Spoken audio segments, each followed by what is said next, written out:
Hello, this is Chaos, going live with some Regent today. I kind of got sick of Necro yesterday. I really do think she is my favourite character and the best balanced, but I was seriously tilted by those card rewards and just the non-stop Tez. One day I will not see Tez. One day I will go a day where I play this game and don't see Tez. And that will be a good day. These are not great. Like, at all. I want to do this. So I'm wondering if I just go to this shop. This probably doesn't kill me, though. Hi, Shaggy Roby.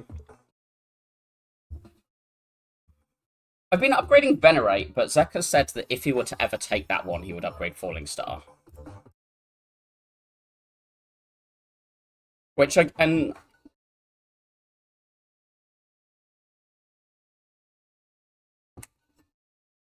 Here... I don't know. I don't play Silent anymore. I've just stopped playing Silent. So I've literally not clicked on Inky Shivs.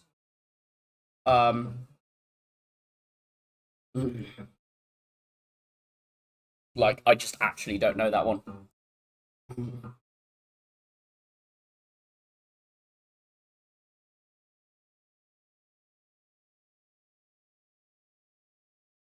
Let's try this. We'll make a decision here. If the elite looks maybe doable, we'll go for it, with the assumption that we rest at both of these.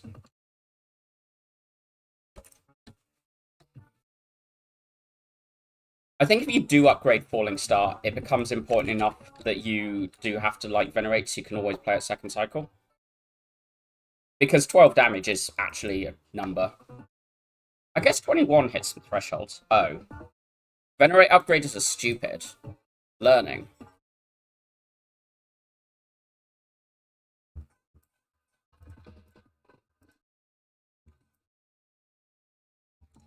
I think take 1 to just play that and never...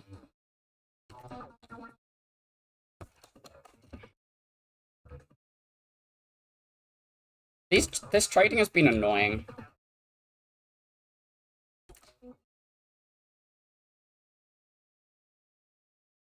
You just click this, I think. The upgrade's kind of good.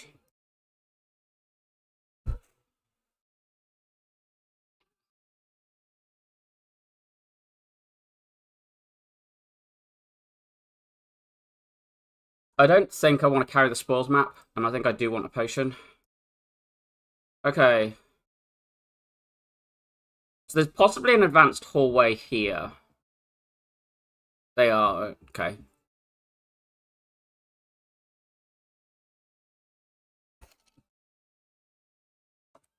I think the patch would need, I think there would need to be a major patch change for me to be interested in Silent. Like,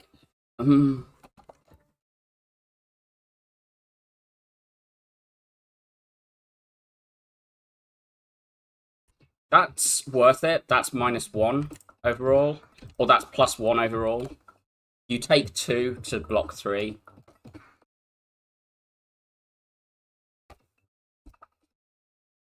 I guess we're resting off that floor, though. 28's too low. Am I just taking Devastate?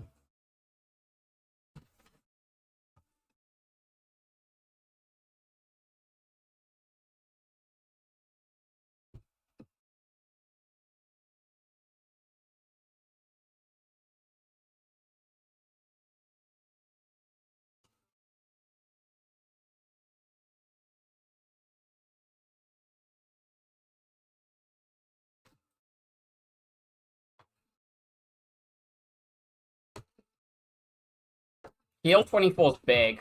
Spiral Defense also big.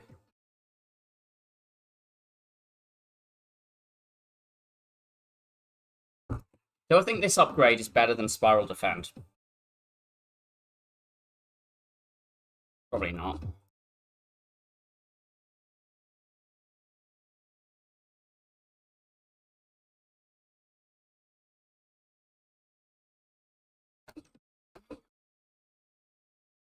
Eel.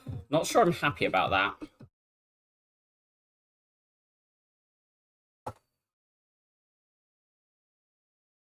This is funny. Is this just better, though? This is probably just better. The big thing is about the Royal Gambler is you play it and then I'm actually just solved on the thing for the fight. The stars.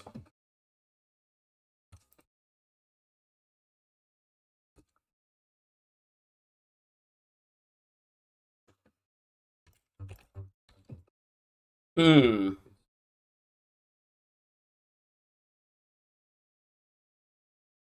Interesting.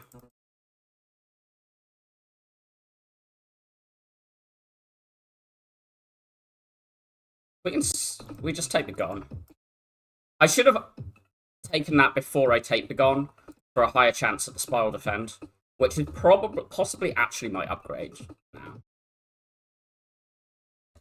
Just go at this.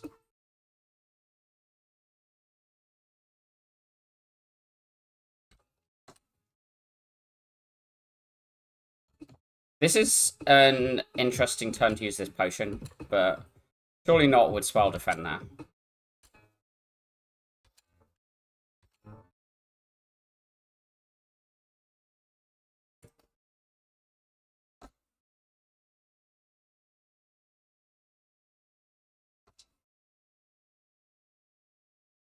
Hey, blue dot, can we read that? I don't think we can. The gun makes it playable. Because you have one star card and you have the minion strikers adding to. The Flying Blade's okay.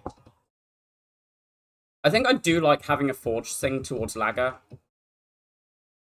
That's good. Do I just enchant my defend?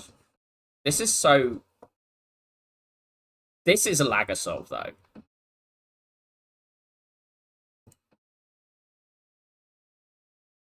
We have our stars solved by this. I probably upgrade Devastate. Actually, Devastate maybe should have been done before this. Do I just trade here? I think I trade this turn. And then we shouldn't need to trade again. Or trade too aggressively again.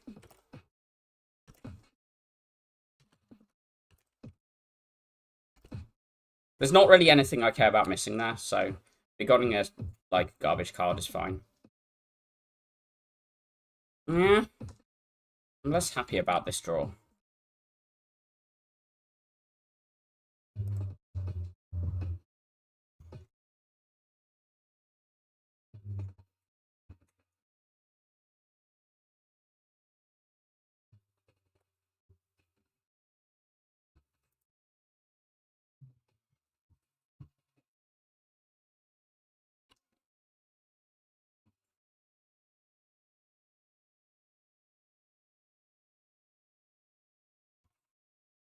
I'm doing that for the energy more. Are we just dead? We're just dead. Like, borderline forced. If we don't draw a block here, yeah, we're just fought. I mean, there were different lines that get out of this fight, but I don't think my lines were weird. Like, I was trading moderately aggressively, but not forcing it. And then the thing...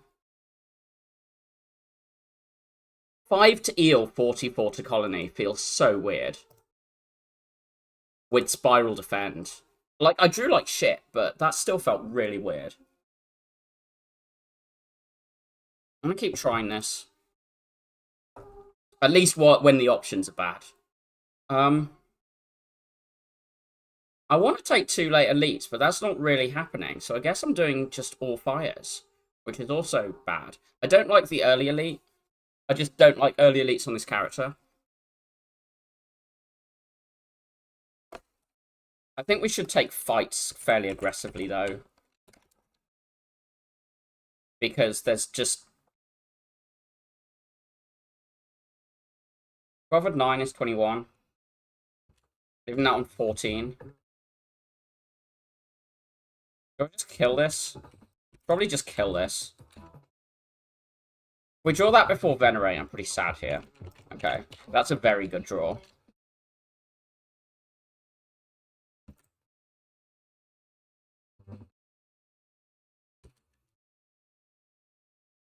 That's a bad draw. I think we can still defend.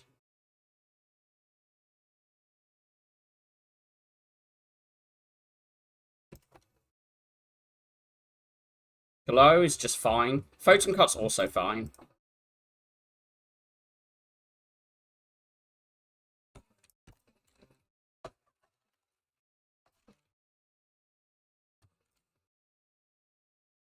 I think we should trade here. Trade the one.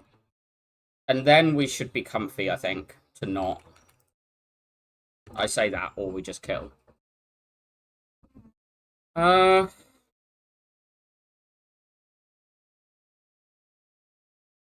I have a skip. I don't trust that pale blue dot.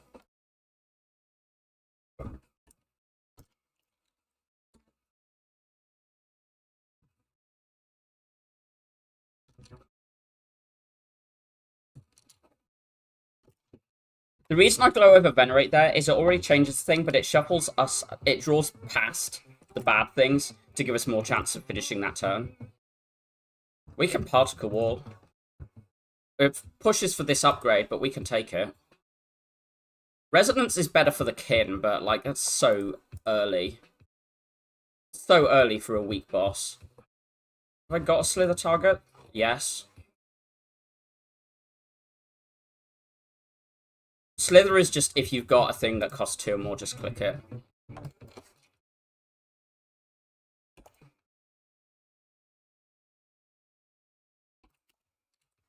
The worst advanced hallway. Well. Oh no.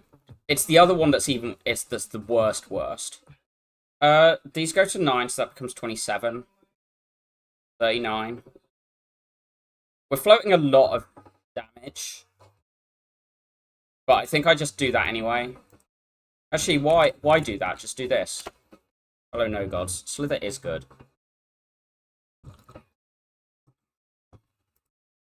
Block 3. I think block 3. We've still got the 2 stars to fuel the next falling star. Oh, for fuck's sake.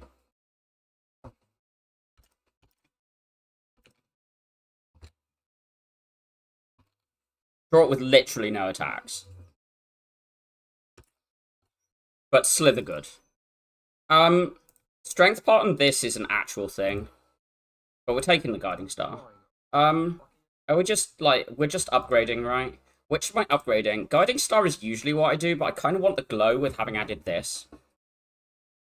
This is also better with the combination of the strength pod, it means it's 8 damage in the elite. And the Venerate, well, it's not even just 8 damage, because quite often we have it on Vuln. So it's sometimes 12 damage. I guess we're just doing both of these here, and then we're just doing Guiding Star at the end of the act.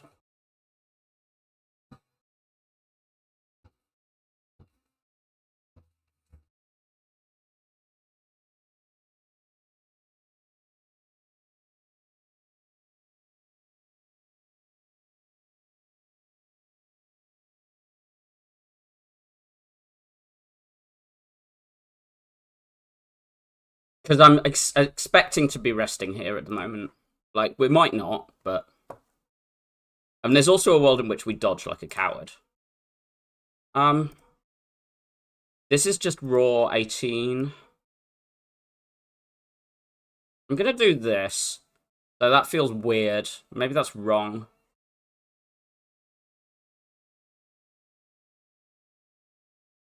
I think that's wrong.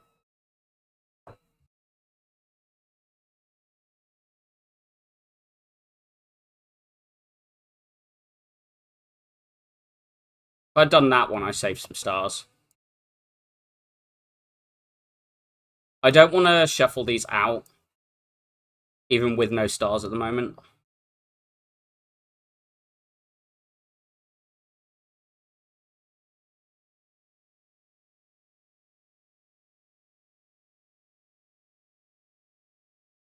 I really hope I'm not resting next floor off just garbage micro in this fight. It's not garbage, but it's bad.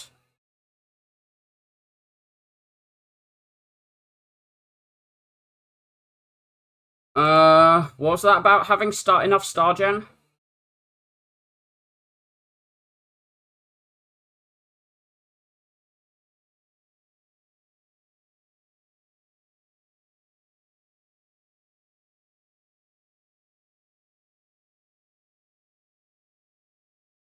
If we get owned in the hallway, I think we are actually just dodging the elite and having a no elite at. If. This is just a good time to throw this, right? 9 add 8 is 17. This is taking... Do this one.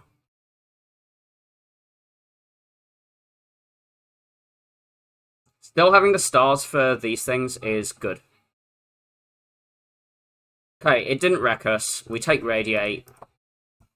Now we have a need for a hit. We really desperately need a hidden cache, right? I'm still not upgrading Venerate yet. Interesting. I think I draw.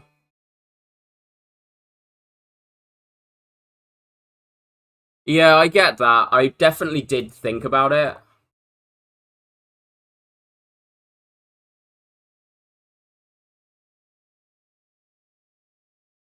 I really don't like upgrading Venerate when I've already upgraded Glow. And I don't know how much of this is just going, I've done a thing and now I don't want to, like, backtrack on it. Because that is definitely, like, in there. If I don't Venerate, I just kill there. Well, I'm stupid.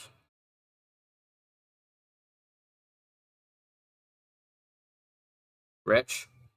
Also, Order. You should click this before you click the gold.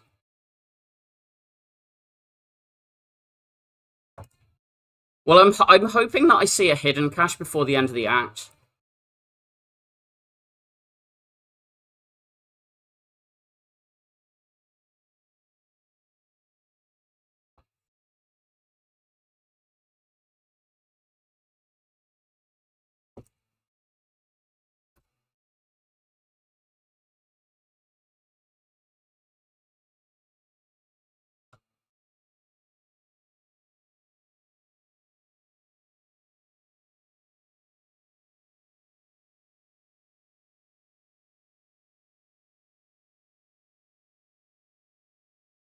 Can I... This stop costing 2 and 3? This Slither has done nothing for me.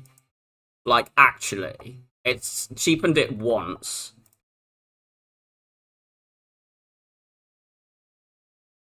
Could re-roll with this. What the fuck?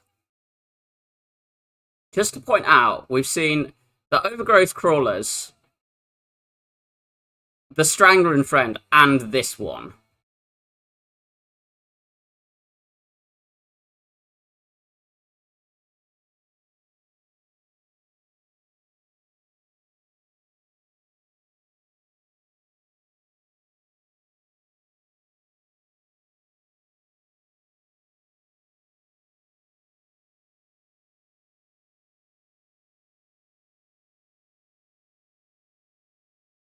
$18.36.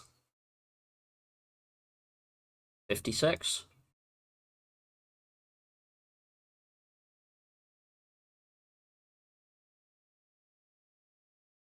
Honestly, this is just a better line, though.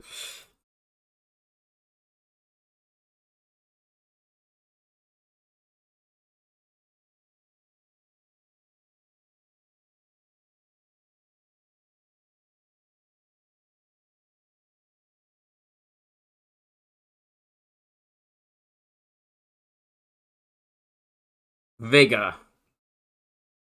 Do I want any of these for the kin? I want to rest. I need to rest.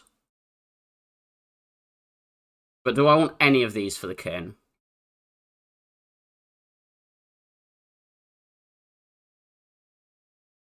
I really don't want to think that path is any good. It's like, does do something. Largely because it says 9 block and we have things that, like, the Vigor isn't 100% garbage against. Also, come on, just come on.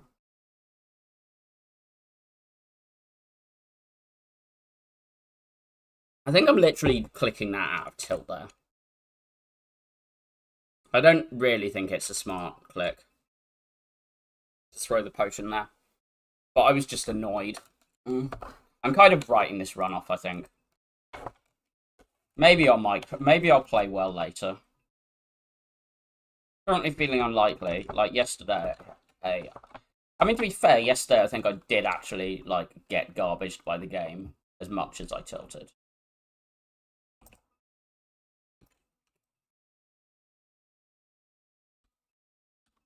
I think, like, yeah, I'm not microing this fight, like, at all, really.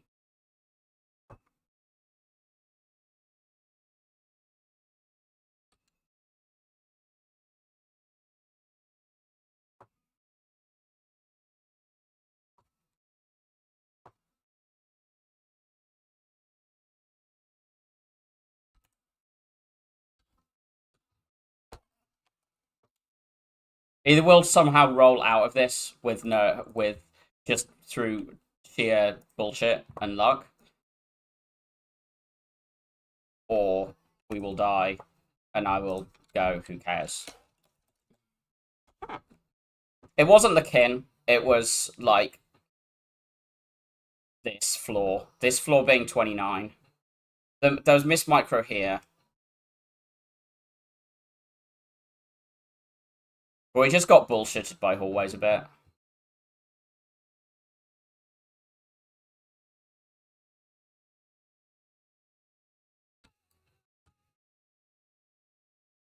Yeah, it's a weird looking necro run.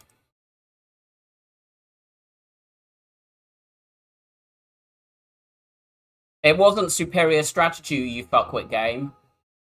It was just the hallways just being obnoxious. Also, the fact that, like, this is... I've just seen upgrade a card as my only Niao until now. We actually have a Niaos now. Not this one. This one or this one. There are two real Niaos on the screen. The shop is forced delete. But it has, like, a fire... It's two advanced hallways into Elite No Fire with a curse. That seems so sketchy. Is anyone just terrified of these two floors on the greed path? This feels like transform entirely because there's 0 events around here. Like, carrying a curse through these floors and then double advanced into elite with no fire with a curse on Regent. This just looks suicide. Like, what about this? You go here and then you assess whether you can greed this elite on the way to doing this or whether you just go up here. Just T1 and have a path that you don't die.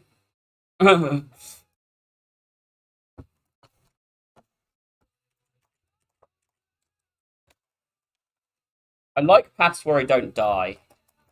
Or at least where I have, like, it's just not going to be a forced miserable death. Not dying is good. And this is the big, like, exciting tech you can learn on this channel. I am...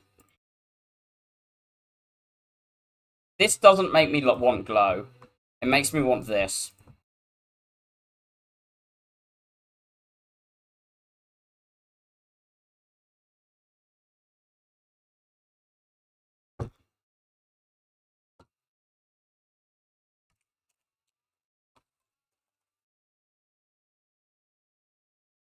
I think I'm still glow floor 1, but if I see if I transform into a forge card, I think I'm know thy place. I think it's pretty close, and transforming into a forge card is enough to know thy place. Because I've got to retain big attack, right? Retain big attack makes Vuln good. Big attack that retains goes well with Vuln.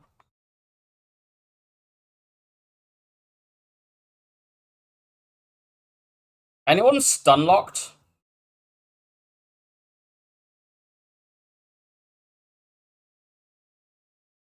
Feel no pain against whatever this bullshit is now.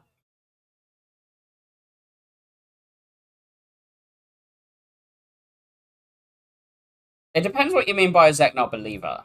Like, I think he's very clearly the best player at these games. But, like, I think trying to incorporate everything Zek says into your own play is not necessarily correct. Like, you have to play to your own meta, and your own skill level, and your own understanding and knowledge, and your own micro skills.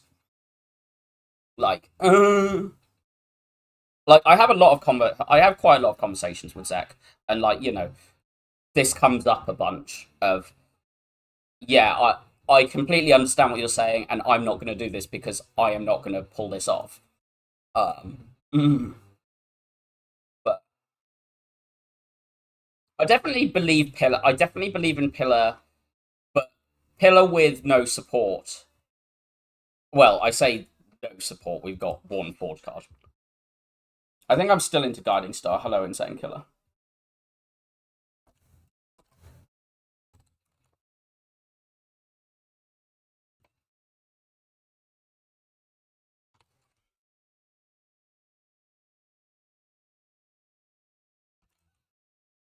Bonk.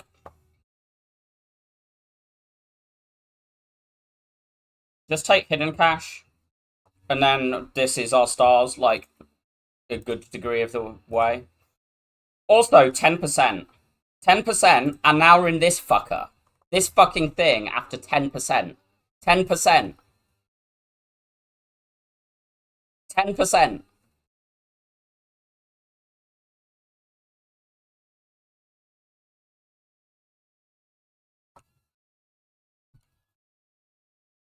Nineteen adds 9, so it goes to 28, and this just instantly dies. And I think I'm okay with that. I do not believe that can be correct. Like, I can sort of understand where it could come from, but I just don't actually believe that could be correct. I mean, it is path dependent, and there is more thing of a, like, yeah, prioritize hallways and getting cards over, like, events and upgrades and weird times of doing elites. I can absolutely see, like, techs of prioritize hallways. Oh. But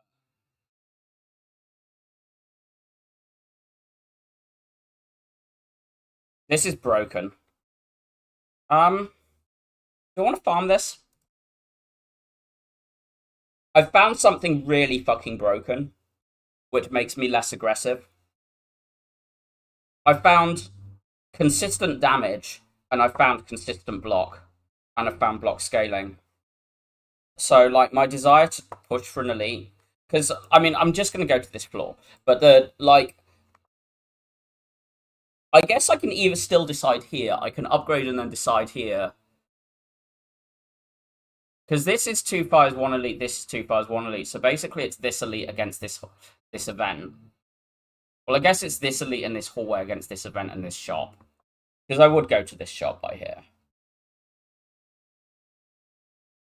What is the farming aggressive upgrade? Because I don't think there's a point upgrading Child of the Stars. Upgrading Child of the Stars is saying I'm going right. Upgrading Child of the Stars is committing to going right. Upgrading, like, Guiding Star here, which is not a big damage upgrade. Damage upgrade might be Refined Blade. Like, actually.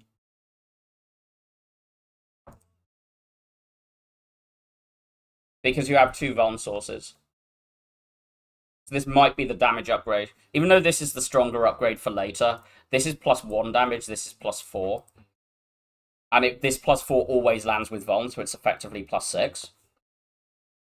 I don't think I need to upgrade one of these yet. I don't think I'm begging for it. This is okay against the boss as well. We'll see what happens here. I'm quite willing to take upgrades if we're, like, in a strong position. If, like, we get slightly owned, but not completely. 5 does not count as owned. I'm not potting for 5. We get another potion. We get second Guiding Star, which I always find weird. Second Guiding Star. Because then suddenly if I upgrade this, this puts pressure on this. If I take this, suddenly I have pressure on these for upgrades, and I have, like, my draw. But then suddenly I do actually just have my draw. Like, I'm just, like, take this, take these, and then I just, like, need a glow. And we've got energy to fuel the energy side of it. Weirdly, I actually think taking the attack is not the farming tech, it's the dodging tech. Because I think taking this pushes me to upgrading these. Because currently Guiding Star blocks 4 from this, and it blocking 6 from having 2 of them means that upgrading this to block 6 from it matters more. So you take Guiding Star, and then you want both of these upgrades, and you want to get one of the Guiding Stars upgraded.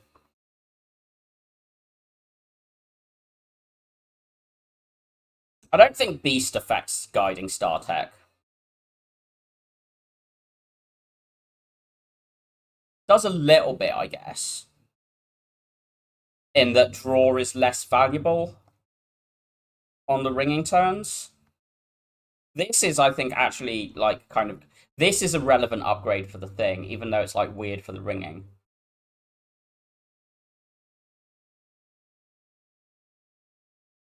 I'm pretty stun locked.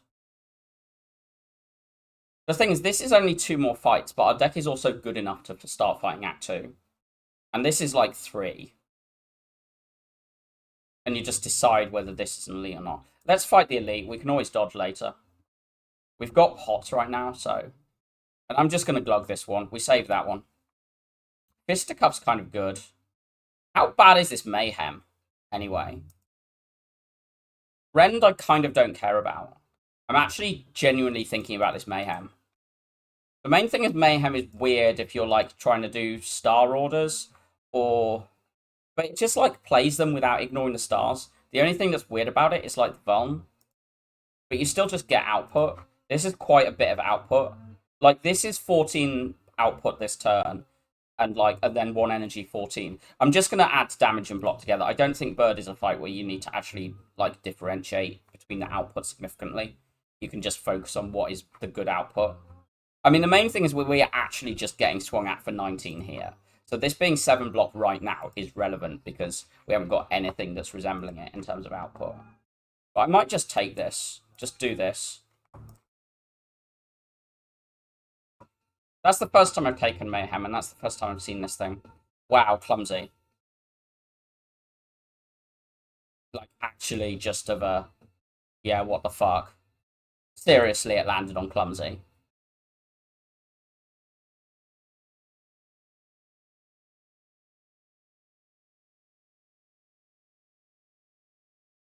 But just double block here, right?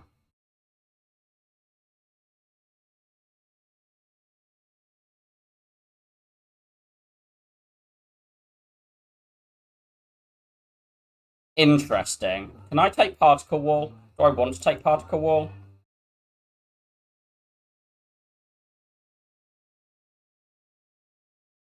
I did skip that Guiding Star, yeah. Yeah.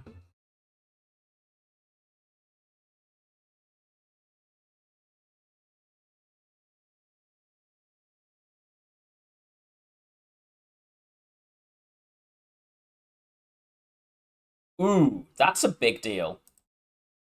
10 immediate HP and a bit on, and another 3 for this rest. Relevant. Probably upgrading the hidden cache now, though. And then we upgrade Child of the Stars and then see. This just broken that. That just cheated. I might just actually get out of this fight, you know. Just take this as a 0 damage fight and throw the explosive potion instead of taking 12 there. Why did I click Particle Wall? I mean, we're still taking it, right? It's absolutely broken.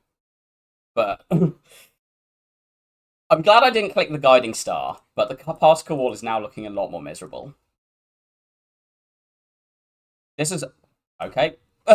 Never mind. Elite is Frog or Effigy. I'm pretty scared of the Effigy. We have turns to get set up. But do I think I take less than 24 to Effigy?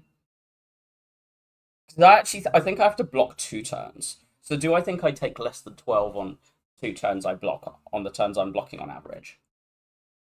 Because this just completely cheats out 1 turn. But I think we're having 3 turns where it swings at us, but this cheats out 1.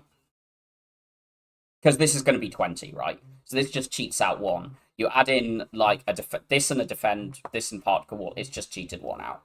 So then it's are we... Like, we have 2 sets of weak.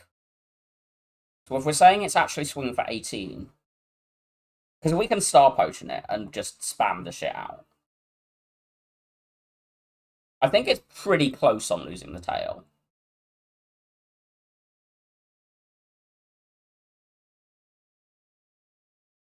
This was such a good floor.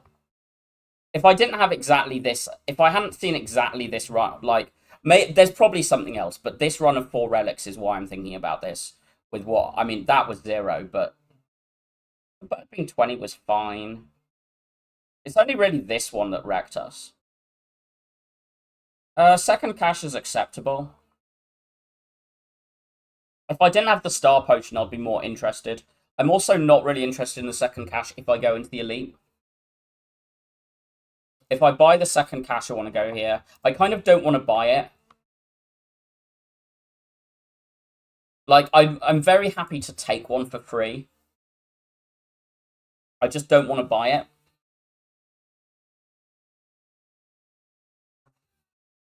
What's my upgrade? Because we also know we're upgrading every fire. I'm kind of leaning towards this at the moment, but these are also both good.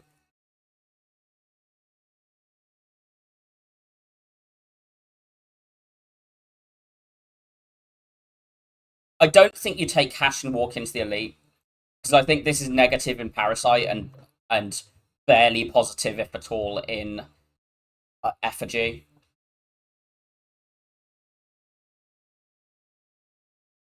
This is very good against Parasite. We don't have the explosive pot anymore, though. The infections can just chip us out. We can get draw order kill Lizard Tailed by Parasite. I don't think we get draw ordered lose the tail against Effigy as much. It's just whether we actually have the right level of output to kill it before we take the fourth hit. I think we do, but if we just draw our deck upside down, like we draw a bunch of block first turn without the power or the Refined Blade. Like, we want to see one of these three first turn. Well, ideally, we want to see all three of these first turn. But you want to see these first turn, and then good damage turn 2, and then good damage, and then reflect turn 3. Shuffle, reflect in, play it again turn 4, and then you can get out taking 0 if you're lucky. I'm not buying this cash and going into the elite. What if I buy a pot and go into the elite? That seems like we just do it. I think the pot secures the elite.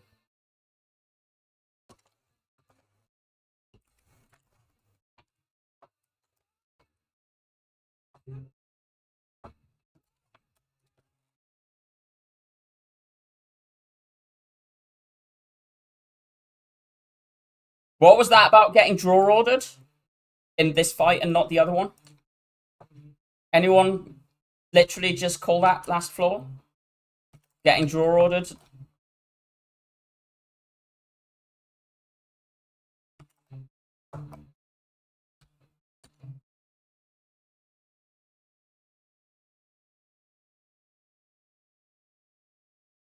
This kills one of them. Never mind.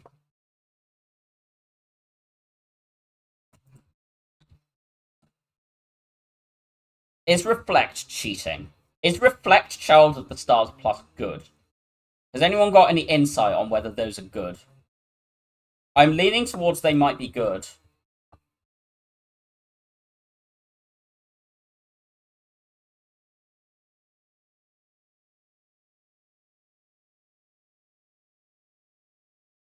Okay, so we got drawed and we still got out without potting. This is, like, just so bad, right? Unless this comes from a power pot, this is just so underwhelming. Because it's also whenever you attack an enemy, not whenever you hit an enemy. Because I don't think this, like, spams on Radiate, does it? I mean, we're clicking this one anyway. Do I want the Swift Potion over these? Not really. This being 3 HP every fire is really meaningful. Also, by the way, leave this on 9 health, having seen a pair.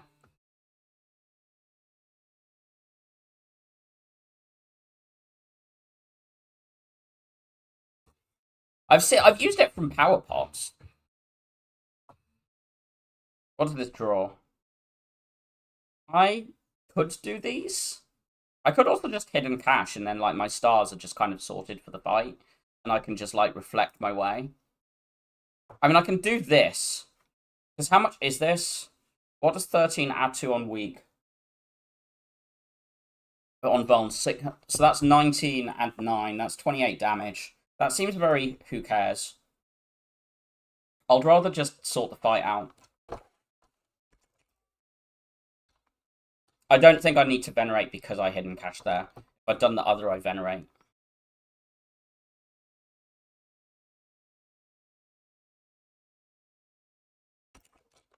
I'm still of the opinion that Reflect is good.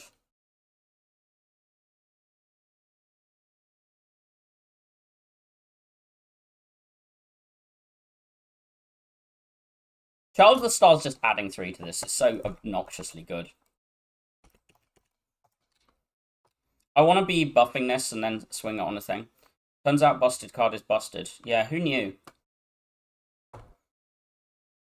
I guess we're just swinging in big here, right? Do we just pot now? I think we do. Oh, wait, I'm stupid.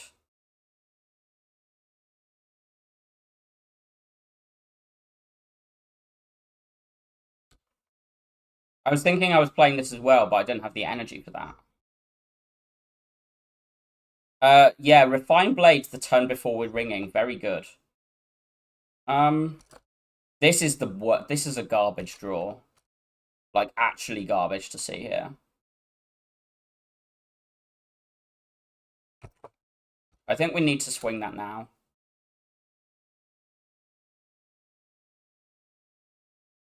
This blocks 12. This blocks less than that.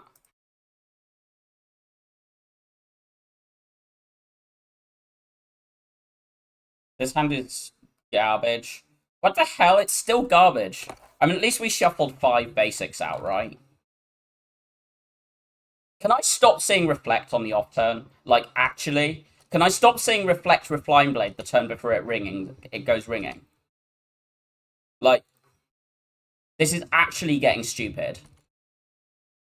This is twice in a row we've seen exactly these on the turn it's debuffing.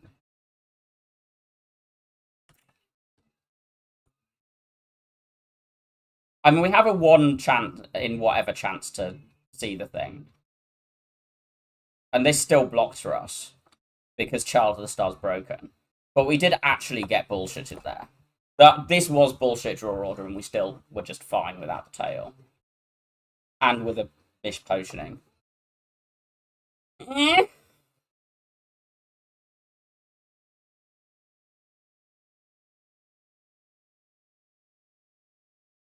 This void form is okay. I imagine I am playing it. Because I don't think I want these.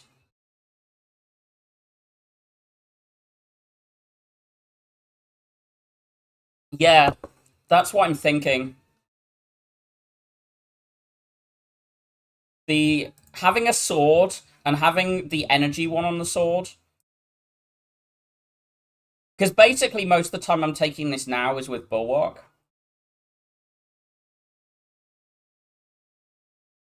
Of fucking course. Can you just fuck off, Tez? Can you just fuck off, Tez?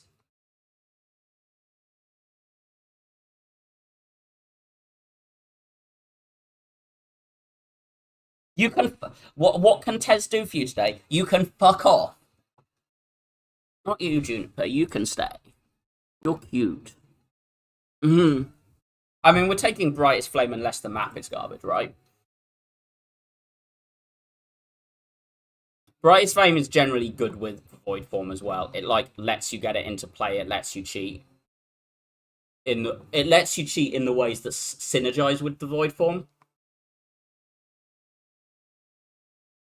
I think we're just doing this.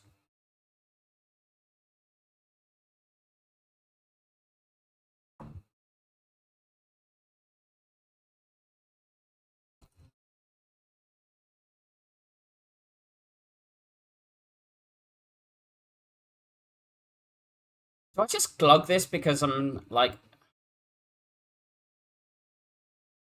we're playing? I think we are playing the Void Form. I'm just wondering about glugging this and playing it for 9 here and then to have stars through the thing.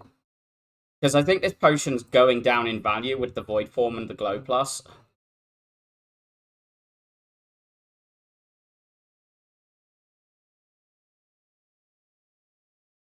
I need that.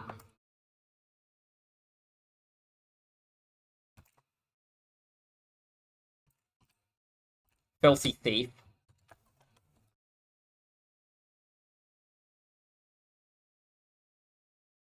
Of fucking course.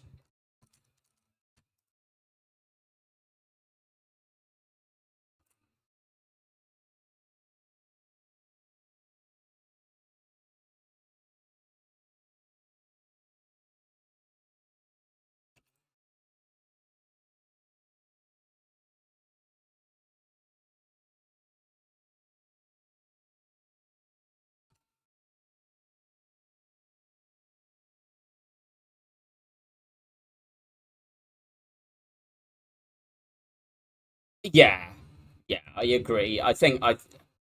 Why is it green? I mean, this is like just so broken with the void form, and we already have another forge thing that is an energy cheat. This is so broken with what we've got. I don't know what. Why is it green? Like that's just what the hell.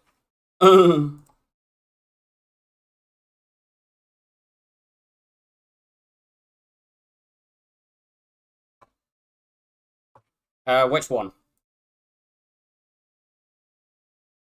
I mean, we don't actually have anything that's being created other than the sword for the Pillar of Creation, but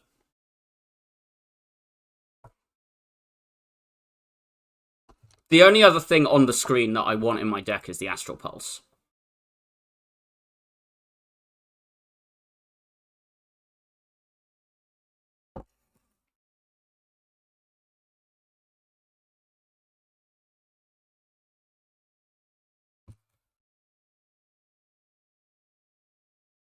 I'm not generally. Maybe I need to start trying it more.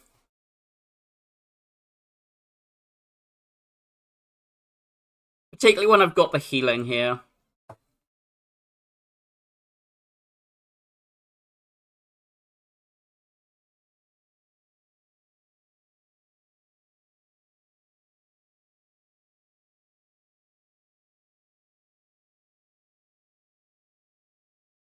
I imagine I'm removing here.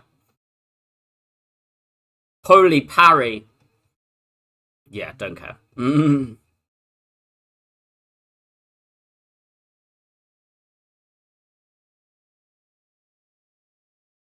Like before or after event. Does it matter?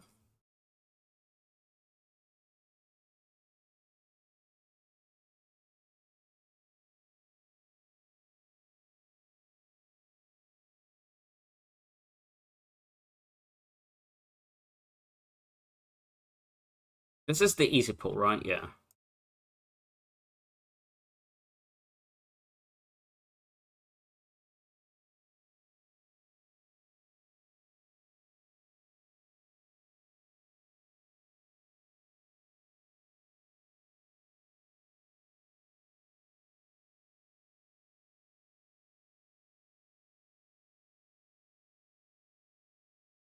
I don't want to see these cards next turn. Also, I want that to still be attacking. So that it does, so that the reflect hits it and hits it hard. The sword just kills, right? Well, a lot of things just kill there. Why is it green? We just want draw, right? This is the draw one, isn't it? I'm not stupid.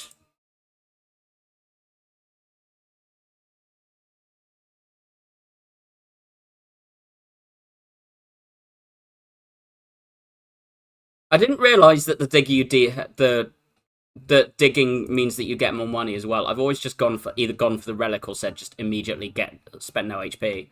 This brightest flame is also feels very cheating as an upgrade here.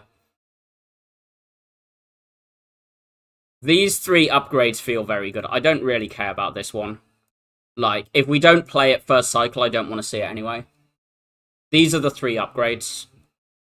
I don't really care about this one.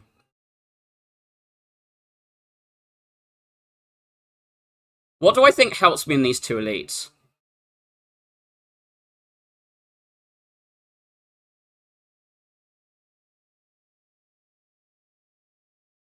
It's gotta be brightest flame, right?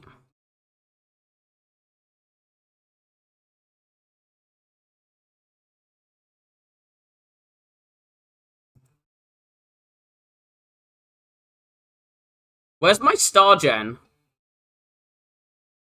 Give me my star gen. Oi, I said give me my star gen. Not give me a load more shit that I need to spend, I can't spend my stars on. This was actual garbage draw order. What the hell?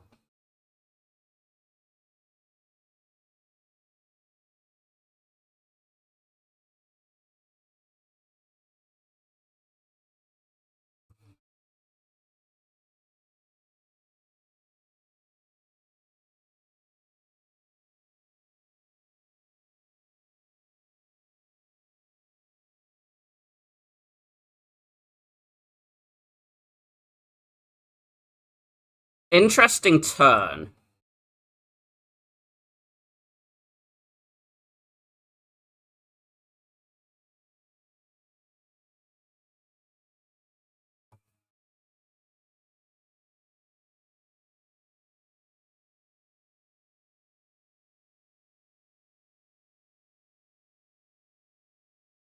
Bottom decking the sword, mildly bad. Does it matter? Almost certainly not.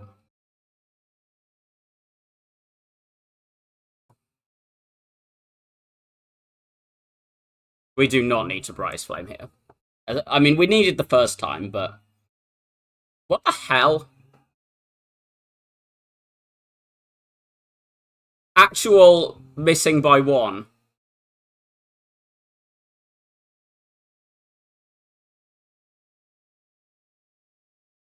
Interesting. Begone or Black Hole? This Black Hole is a lot worse with this thing. Like, a lot worse.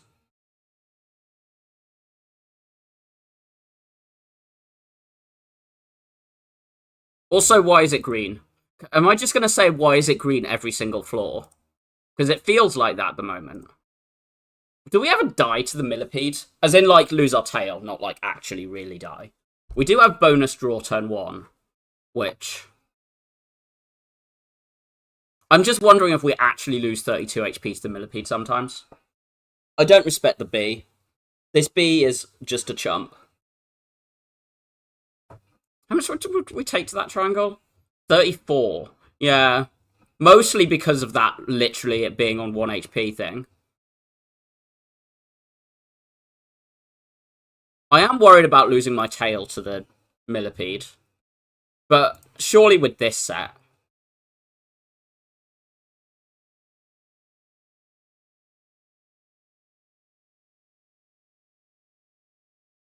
Interesting.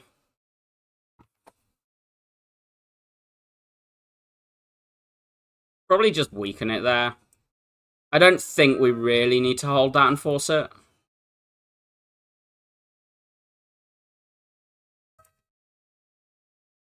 Shut up!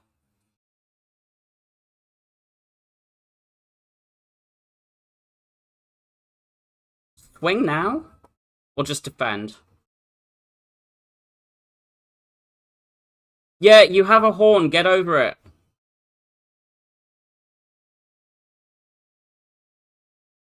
We're getting potions next floor anyway.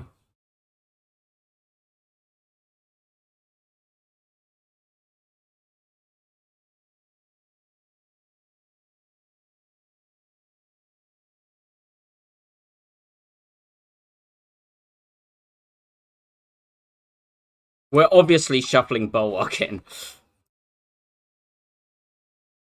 I thought we had one more. We had one fewer card in our draw there.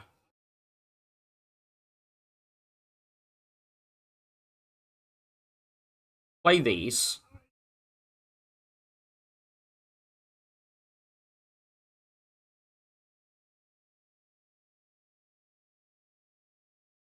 I want to not play this if I can.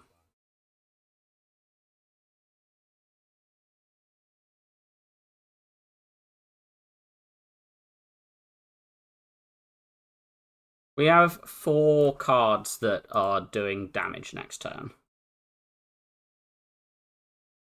I think I need to play this.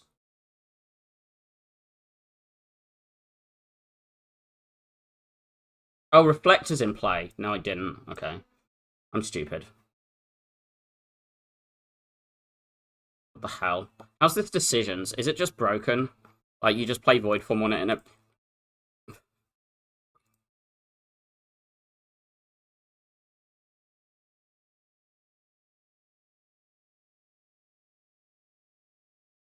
This feels just broken. The Guiding Star also feels broken.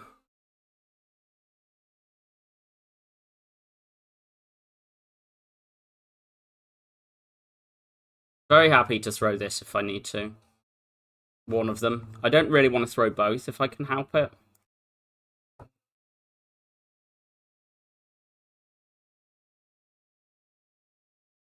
We don't need to play the Void form there, but I think it does improve this fight.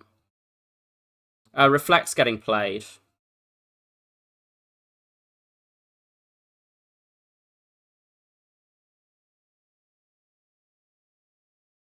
I think I'm playing this.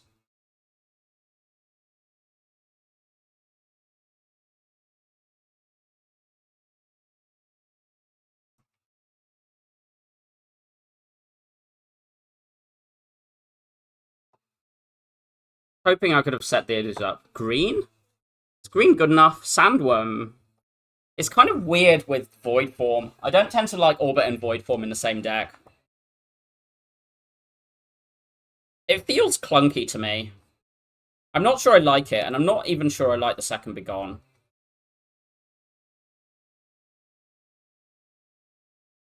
Am I really skipping a floor with Orbit Plus and Begone on it?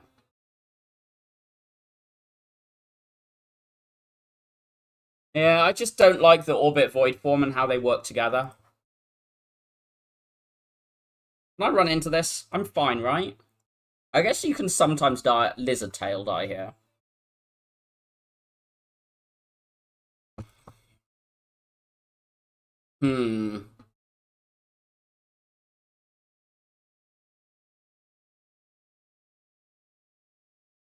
This Reflect is very, very good to play.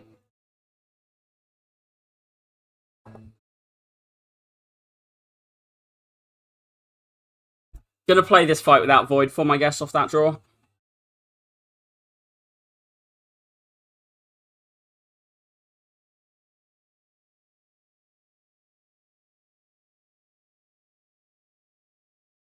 Yeah, that's kind of where I'm at. I think I agree with all you just said, Insane Killer.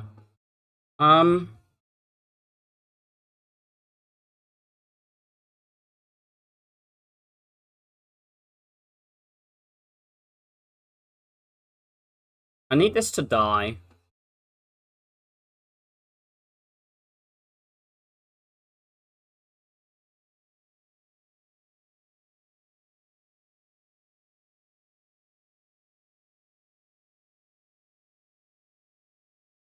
I was going to try and kill it this turn, but I guess that's not happening.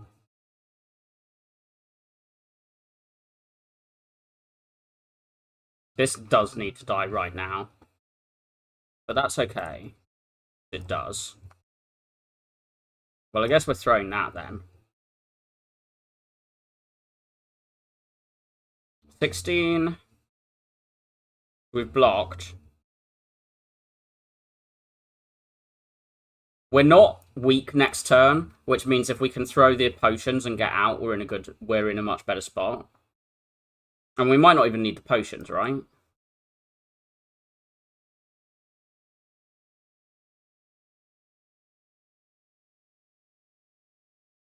Alignment. It's weird. Are better than Orbit. But it's just like the turn 1 I had in that Decimillipede, alignment just adds to that problem.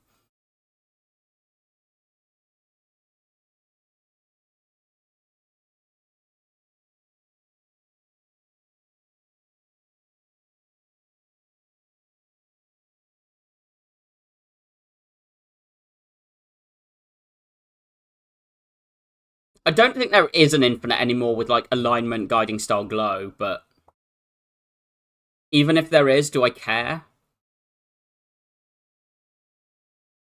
Hello, Wandor Pondor. Thank you for the raid. I feel like I should skip. This alignment feels weird. I'm also wondering if the power potion is better next floor than one of these, because I'm more worried about losing my tail next floor than I am about, like, struggling against the boss. And this is good in this boss. But I'm just wondering if it's actually good enough in things. Bear in mind, we get our potions back.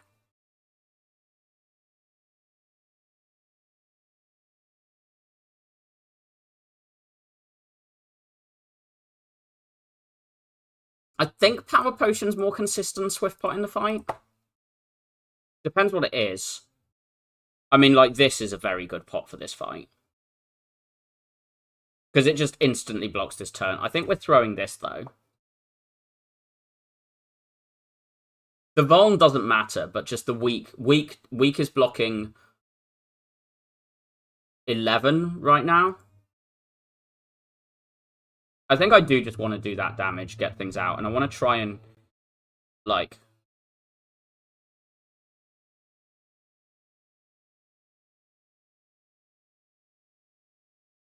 I want the one that buffs to get killed there.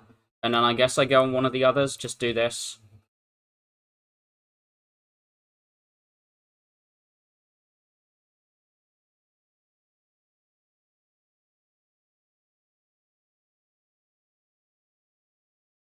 Unfortunately, I can't afford to play Reflect here.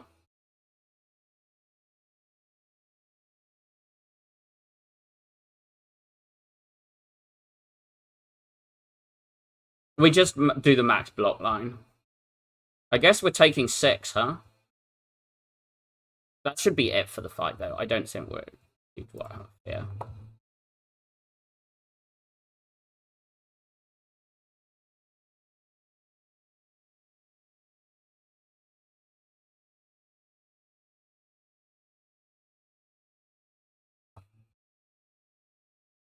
No.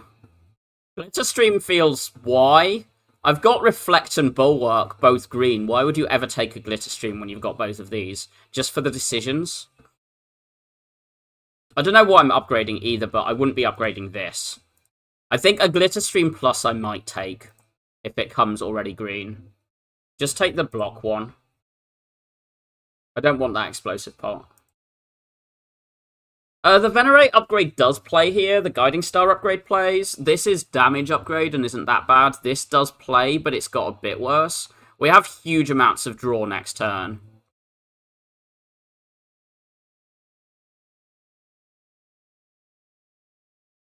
I wonder if I am, like, upgrading this to stack it. This upgrade is real.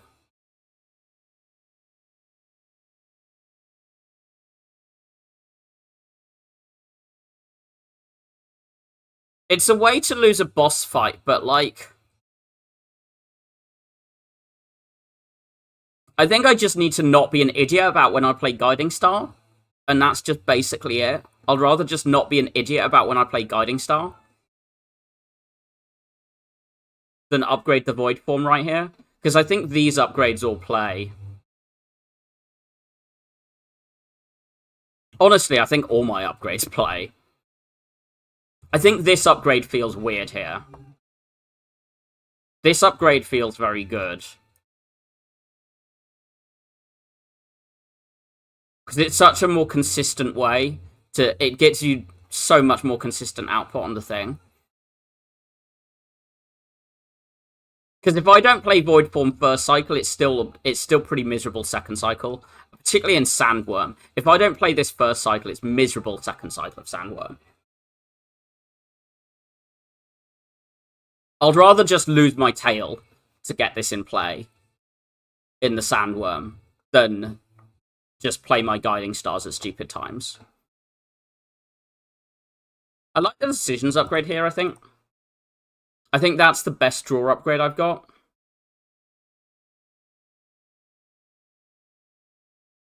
Yeah, I mean, this is a weird draw because the whole, if I draw Void Form and not Brightest Flame, I'm in a bit of trouble. Let's Glug. Oh. We just get another one. Okay. Well, we will play some things then.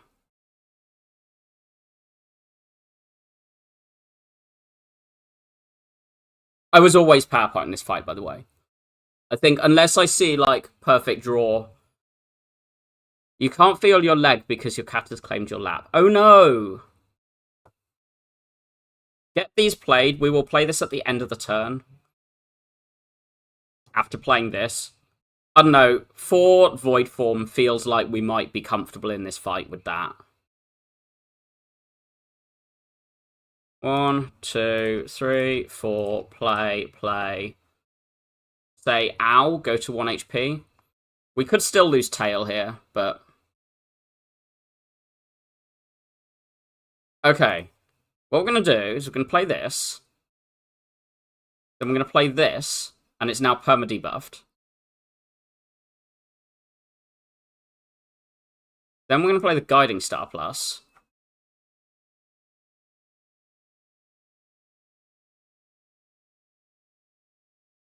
That's... Is that 3 or 4? I don't know if the Know Thy Place counts. I guess we'll play this once. Okay, it doesn't. Think this over the Glow.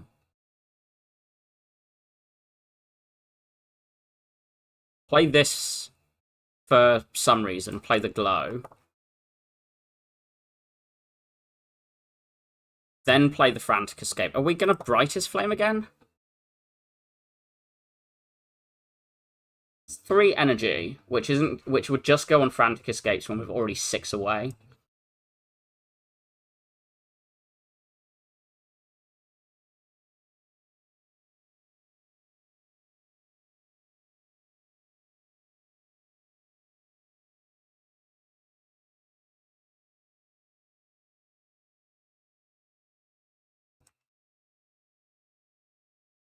I feel like double Void Form with Child of the Stars Plus is good. I don't know if other people think this.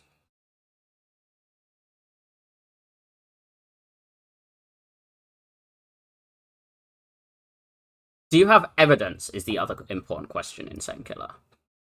I'm just going to get out of here. We've preserved Tail somehow. Okay, double Void Form is funny. This make it so it's kind of weird. Posted. Evidence, evidence.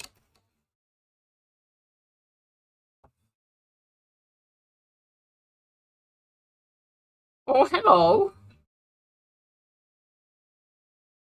Hello, pretty cat.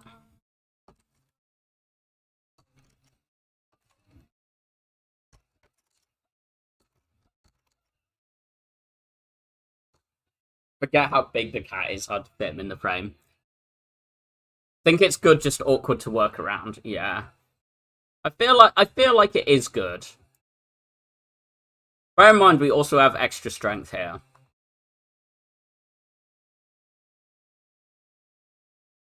The main thing is I need to just not play it on the Void Form turn. I don't think... How is the second Void Form here? Because bear in mind, that one's from a power pot, so it's less clunky. But if I have a Void Form in play... If I lose one and have the other one in play, I just win every fight, right? I only need to get one in play to win a fight. And having two just makes it easier to get one in play. This is my logic.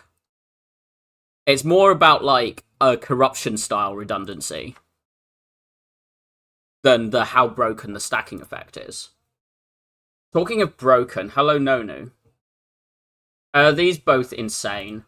There's a world in which we can click the fur coat. I mean, we can double shot. We're just gonna take the signet ring. Does anyone think Nonu's gonna get nerfed today? By today, I mean in like 15 hours or whenever it is that the thing comes in. Just play this anyway. Can I get away without the brightest flame here? I feel like Nonu is one of the things most in need of a nerf. All her options are stupidly good.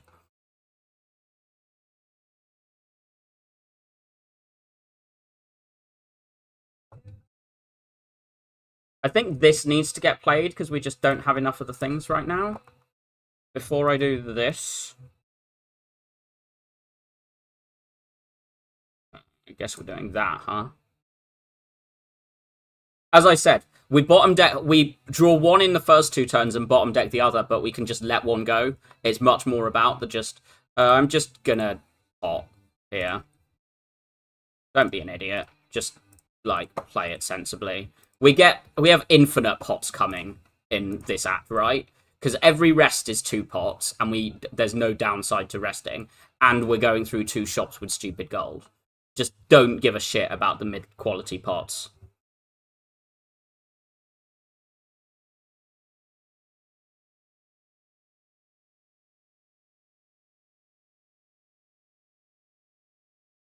Well set.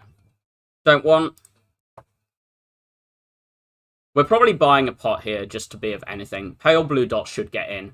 This should get in. Hand size is so important. Second cash, I'm mildly interested in. We don't have an X-Cost card, right? I'm wondering about buying it speculatively. We're buying this. We'll do this.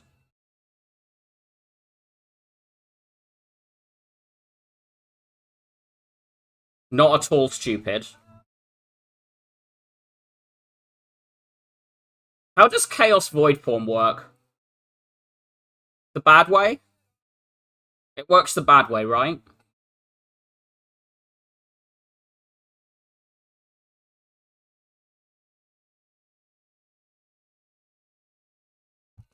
Like, if Void Form is the top card, it doesn't play the next two.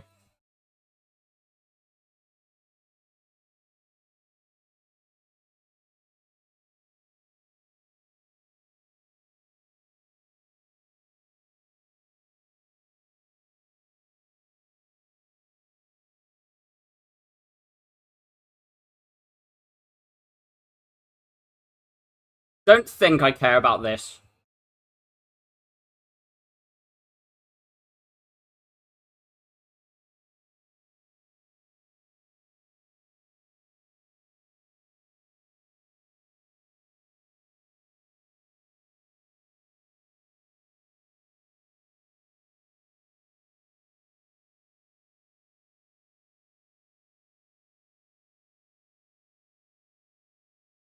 We can ditch this.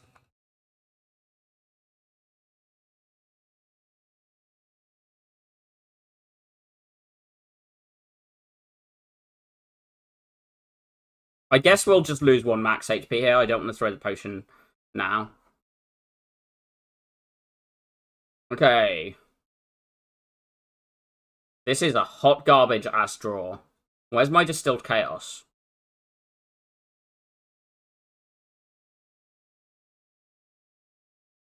I guess we're just taking 16 and losing 2 max.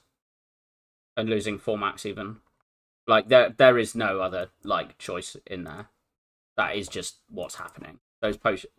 Radiate? Unnecessary?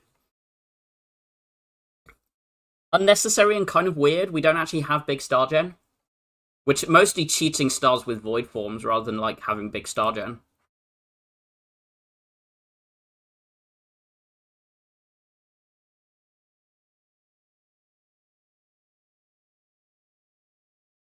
We could do this to hidden cash, but if you get a void form in play, do you really need it? This can just, like, kill us. 36 damage. Is that just worth playing right now? Probably. Oh! You lose 8 from the Know Thy Place. Okay, that wasn't worth playing. This one. This one. Well, I guess we'll play that stupid numbers of times. This one. This one. This one. Play this again. Play that. Play this. Play this.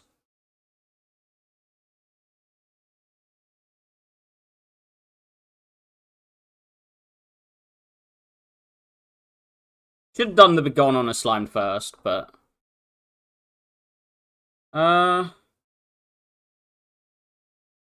guess we're doing Glow first. We actually just doing Sovereign Blade here? I wonder if I just need to just draw something that's better. This is already weak.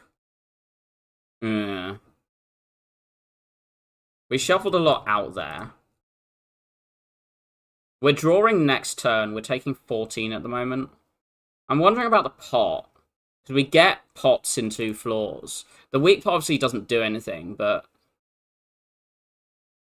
just, like, get energy and forge this for more. Like, just having energy just to slam in here. Like, kind of meaningful.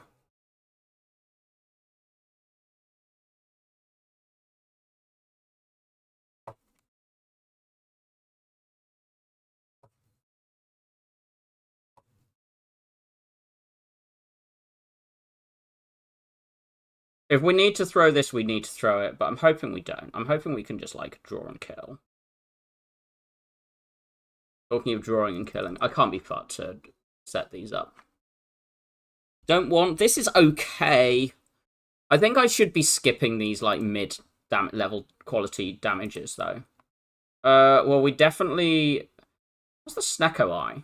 How is the Snecko Eye here? And we'll take this. We're just rich enough. We take that and that and that. The interesting one is the Snecko. Because the big thing is with Void Form, it's actually hard to see what things are costed at. So you've played Void Form and you don't know which things have actually rolled 0 to play the others first. That's the weird thing about it. If you don't have that information loss, the Snecko is just strong. Because it's good on Void Form, both for drawing it earlier and for cheapening it. Like, Bulwark good on. Reflect, you just play it anyway, who cares? Guiding Stars, you just play them anyway, who cares? Particularly if they're green. And I think the plan is to make this green before the end. Star costs don't get affected. The hidden cache is a bit clunky. I think this might be a good Snecko. I think this is a good Snecko. I don't know about this. I think it's just too small a number. Touch of Insanity works the bad way with Snecko or the good way? This is better than that. I feel like it will work the bad way. But that's more just on Spire 1 intuition. I mean, Gambler's Brew is insane, right? So we're just keeping that. There's no way we're not keeping the Gambler's Brew until we're desperate. I think I'm just going to assume Touch of Insanity works the bad way and leave it. We might be upgrading a Void Form now, though. This is very definitely a spot where Void Form upgrade is, like, real. We're going to this 5, by the way. Yeah, this is the thing. I'm just assuming it works the bad way. This is a good upgrade. I think I do need to make sure that one of the Void Forms doesn't get lost, though. I need to remember that we've not got an actual Snecko Eye. We've not got the bonus draw. All the bonus draw is coming from other relics. Akabekos or whatever.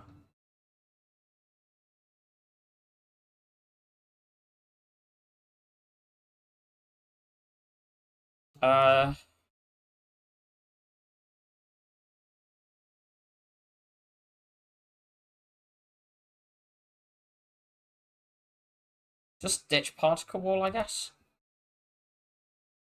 Mildly convenient.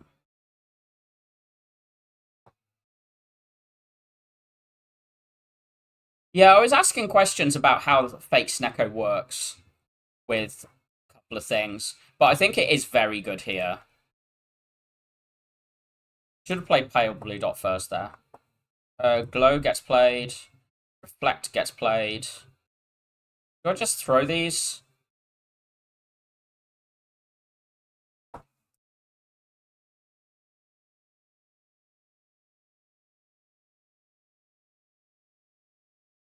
I was talking about how fake Snecko works the bad way with Void Form if you don't know what things are real costs are.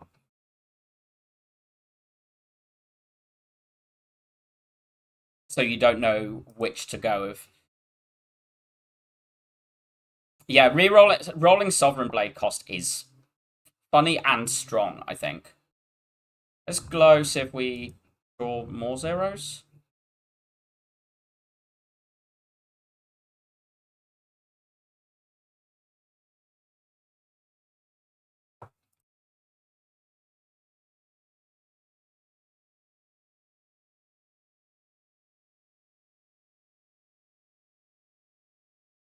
Play this, then play this to multiply the reflect.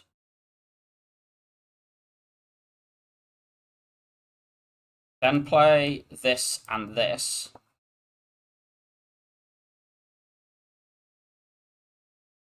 How are these set? I mean, getting this up 1 for this is just good, right?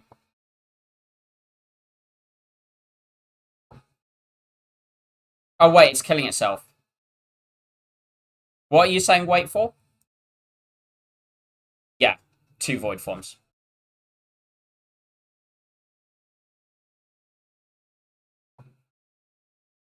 Okay, that's broken. This is, like, insane.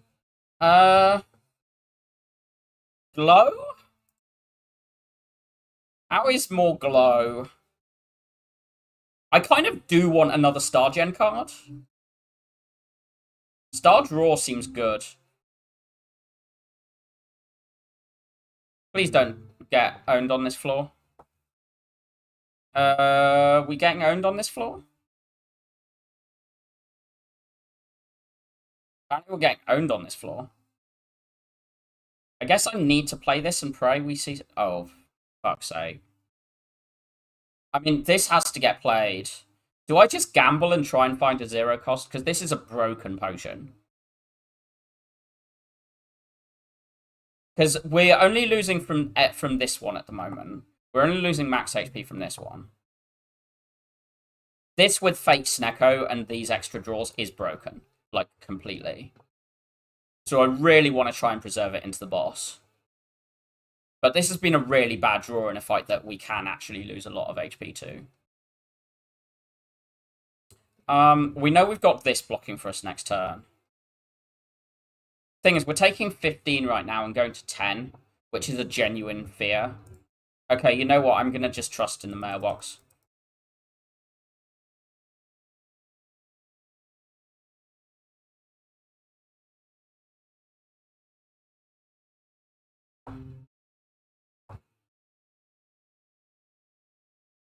That's not brilliant, but we're definitely in a much stronger situation than we looked like we were before I did that. I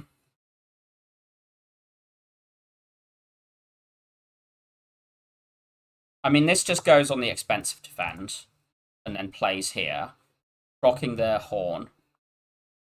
That is 0 cost. This gets played. This is just insta-killing 1. Okay, currently we're taking 12. But we could, like, weaken that, and then this would go down to 6 by 2. Making it take 8. This on this one gives us energy. Yeah, do this. Venerate, reflect. We're not taking anything. We want to nurse all 3 of these up somewhat. Particularly with having lost the pot. Lost the pot. Sounds similar to lost the plot. Hee hee. Do we just kill them both with this set? Like, this actually sets for the turn 2. Which, if we just dodge the elite, turn 2 of Queen is probably more important than turn 1.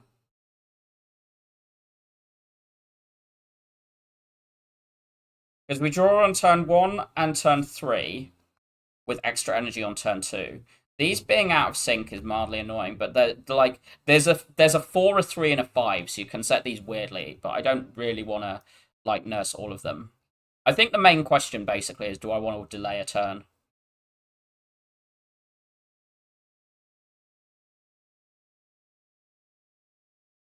Because delaying a turn loses this setup, but it gets you this one. And it pushes this further forward. Let's get out of here. That's very good. Don't think I want another guiding star. Not if it comes green, I would probably have taken it, but just glug now because we know we're going to this. Yeah, I would much prefer a draw potion here. The glow I think does need to get upgraded, and I suspect we're dodging. I can't really see how that elite happens. Interesting.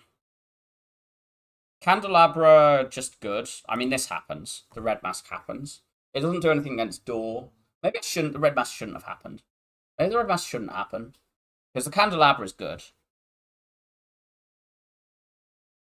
And then we lost the money for a remove by buying the red mask. Oh well. Oh yeah, door. There's no door. There's no door. Why do I care about door? Yeah. Okay. Point. Badger for bag of marbles? Hemexororichalcum's kind of funny. This is horrendous. This is awful.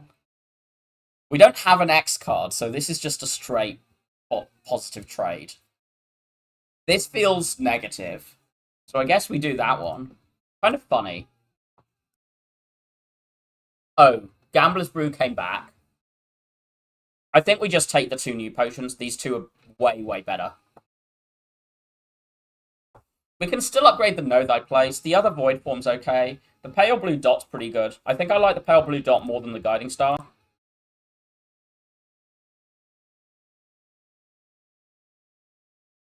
This does need to get played. Are there any reasons to, like, Energy Pot? We just take the 14, right? Basically, am I saying Venerate's worth the Energy Pot? Because it's not Void Form, it's Venerate. We've not got any block here. Yeah, Venerate is not worth the Energy Pot. We just take... Well, it's not even 14, is it? It's this.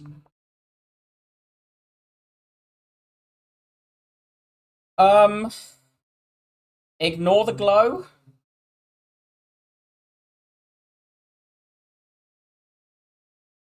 I guess we do Child of the Stars Guiding Star and then do the Bulwark at whatever it pays because we have stars are a problem spend, not the thing. I want to get this played. Ice Cream would go hard here, but I think we're just fine. We don't know if this actually rolled 0, but this is... I'm willing to Energy Pot here if I've really... I think I play these ones and then I look. Well, that's broken. These are all bound, and I think we just play the other Void Form over, like, a Defend, because why would you play a Defend over Void Form? Defend for 1 or Void Form. Interesting decisions. Reflect is getting played with this for sure.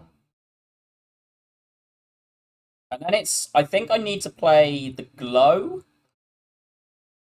But these being bound together is on the reshuffle is annoying because this is our star gen.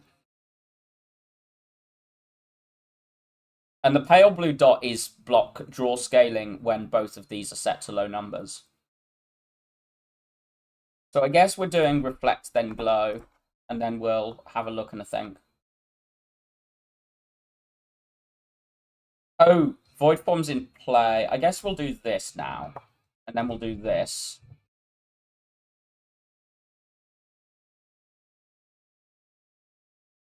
I'm not sure I want to spend these stars here.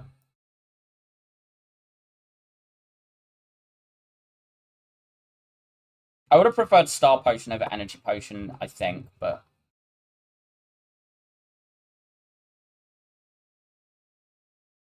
Do I just do this on... Oh, I do this on Glow. Okay.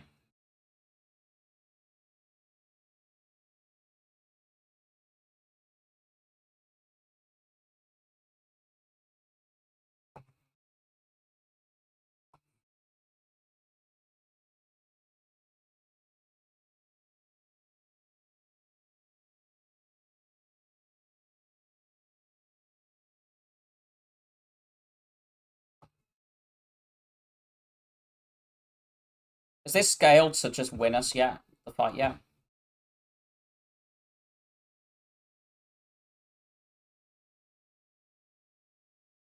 Just swing this now. Swing this. Swing this.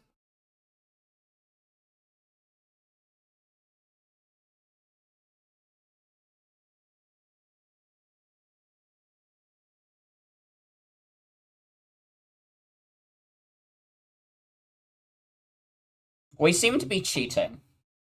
Also, look at all of these coming in this turn. Reflect will be getting played. I am telling you that right now.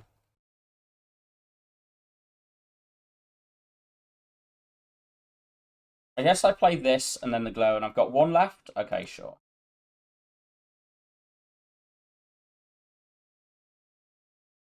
I want to play this.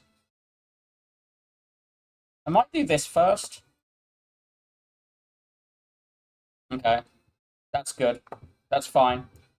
We've still just got so many stars, we're just cheating now.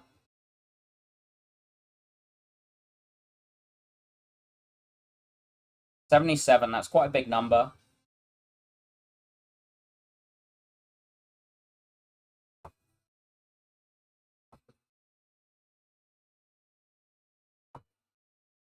Apply this for this to swing next turn when it isn't bound. Is what that Know Thy Place is about. Don't really care about cost. Reflect doesn't need to be played. So I guess we're doing do this, do this, do this. Don't really want to like do anything else here. Maybe we should have done the guiding star over the other thing. This is a big number. Does this just kill? No guarantee. Does this just kill? Yes. Numbers are... turn 2 of test subject feels like one where I want draw and energy. Wait, turn 1, I get draw. Turn 2, I get energy. That seems fine. Also, this is being hard to block, so let's just kill it. Okay, got through Queen for 14 HP, no potion. 15 HP, no potion, okay. This is a very good opening draw. This and this. And this. Okay, and this. Does Falling Star get thrown? Void Form is getting played. It's just like... with what? I think we do Glow. And then, because we've given it a lot of strength, we do the Falling Star, and then we do the Void Form.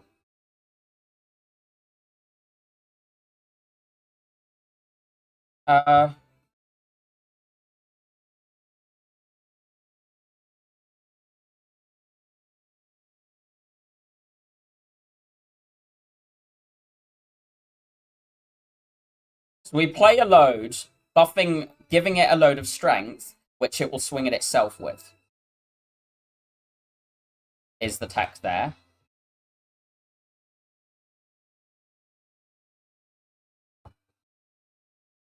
The idea is we're going to make it like... Do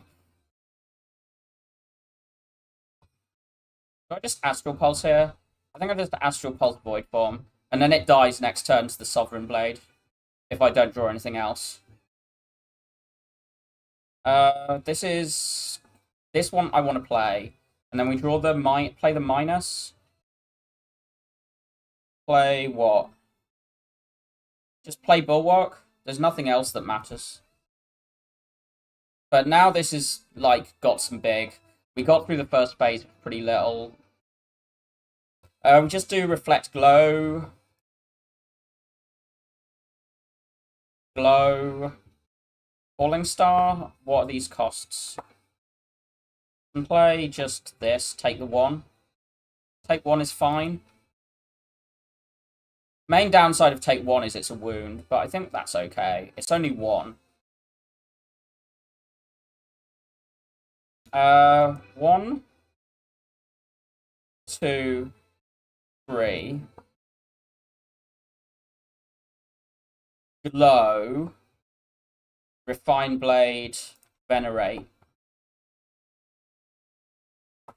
This is... We've got a lot of powers and shit in play, and we've still got potions for the Nemesis phase. This is cheating. This is very good. Just play one of these. Play one of these, then play this.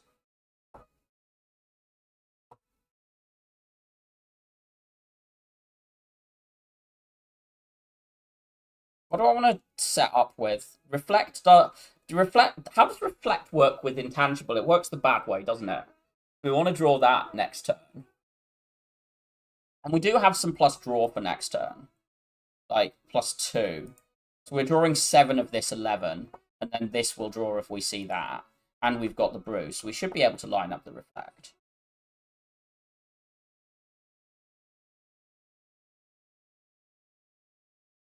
I don't think I want to play the Guiding Star or thing there. I wonder if I want to play Reflect this turn.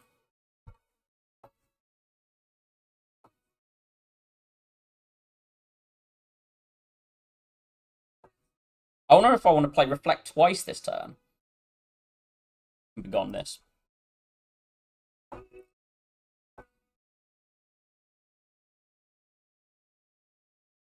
Because we've got potions to cover the rolls of both Snecko and the draw, I think we're very, very comfy here. I guess we stack these, so it's Vaughn for next turn.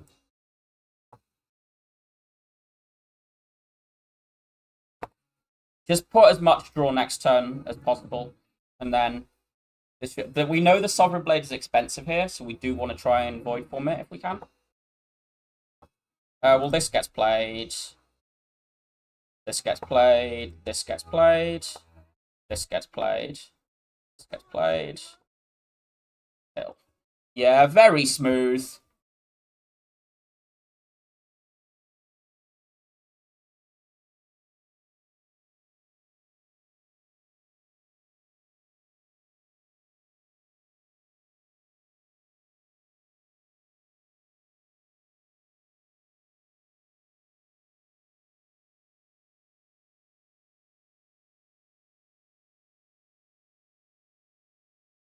Your sleep schedule is so bad you get to watch my stream.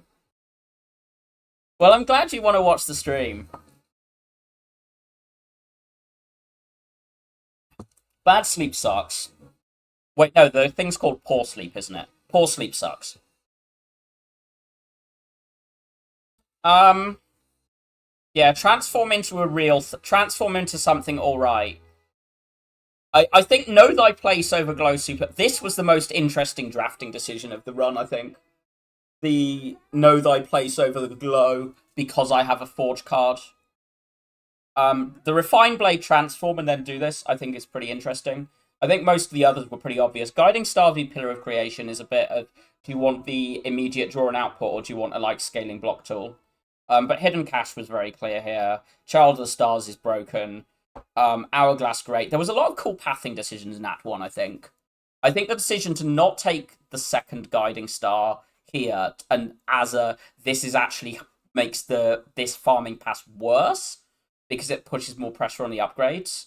And then we fight this, we see the tail, and I mean, we never ended up using this, by the way, but like there was lots of pathing around that we've got the tail for the 5%, but we don't want to take a roll that's got a higher than 5% chance of losing the tail.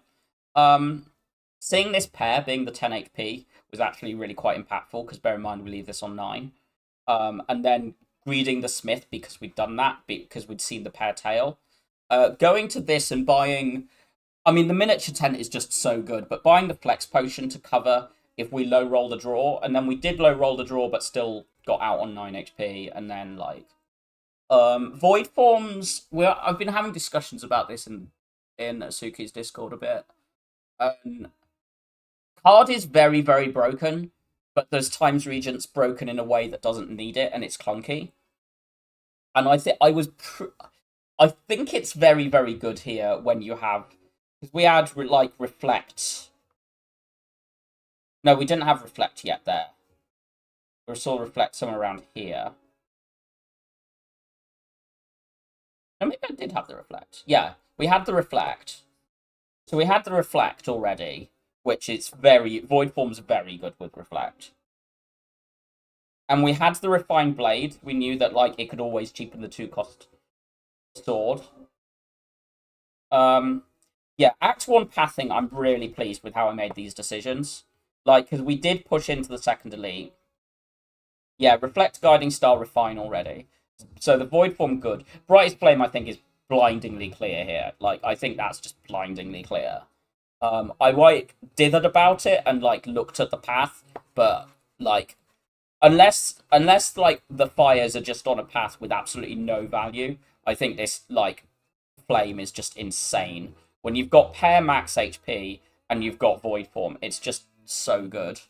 And then, for some reason, we see a Bulwark plus and a Guiding Star plus. Well, there's the thing of we want to fuel the tent, right? Wanting to fuel the tent is part of the thing about the Brightest Flame. But yeah, I think in general I agree. It's have to be a very weird map It'll have to be a very, very weird map to not to click Golden Compass over Brightest Flame with Void Form in the deck. But yeah, for some reason we see a Bulwark plus and a Guiding Star plus in our first two combats, which are just like, okay. From this point, I think the run was comfy. This was silly good for us. I think the other big decision was to buy the fake Snecko. Buying the fake Snecko was the only real Act 3 decision, I think. I mean, you see Nonu with a deck this strong and you should be winning. You see Nonu with a deck this strong and you should be winning. Because she's absolutely broken. Every single option she has is broken. Like, Looming Fruit and Furcoat are broken as well, by the way. But we could double shot on a path with two fires with miniature tent that was really safe. Like, yeah, this was forced, but like, who cares? We had this and this and this and this and this. But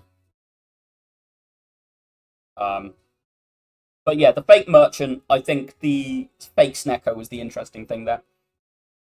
And I think we do lose the Lizard Tail without the fake Snecko. I don't think the run gets lost, but I think the Lizard Tail gets spent without the fake Snecko. I think this was very, very good. The fake Snecko and the Horncleat are why we didn't lose the tail. These are the two things that we saw in Act 3 that stopped us needing the tail. Right, let's try banging my head against Necro again now I've got a win in. I don't think Necro rares are as bad as other people's.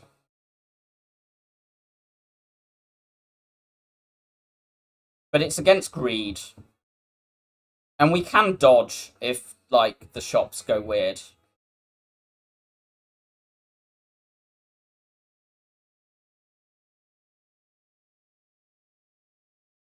I don't know which shop I want to go to, though. Because I generally want to farm on Necro. Particularly with Bantam at the end.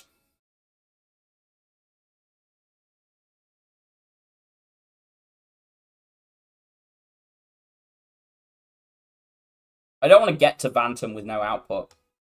This looks pretty safe. 2 late elites, 2 fires before it, and one of these shops. Probably do that. We'll take the event.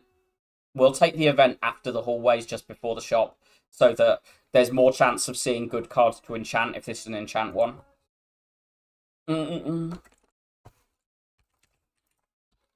That's pretty much my main reason. Pretty equivalent to the Slay the Spire 1 thing. Do I trade this 1 HP? Pretty much equivalent to the Slay the Spire 1 thing of Shining Light's only worth a damn if you've got 3 or 4 other cards. So that it's not hitting basics. I mean, there's still plenty of times I just don't click Shining Light anymore. But there's more enchants, so there's just more things that are affecting in that way. I think I'd trade this 1.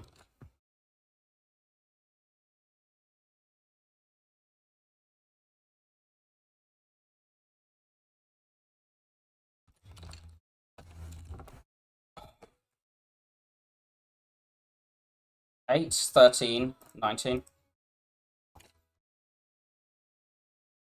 Just click Severance. I think one of the things that's been happening to me on Necro is I've been greeding cards like Invoke over like moderate quality but good enough damage like this. I mean, I don't think I've been greeding Invoke over Severance, but I've been greeding cards like this that are good. Yeah, I'm not Fletch. We will not have berry propaganda on this stream. Berry is stupid and bad, and no one wants it. Except weirdos. And I mean weirdo in the bad way, not the cool way. I guess I just do this, play this, and then try and find a block card.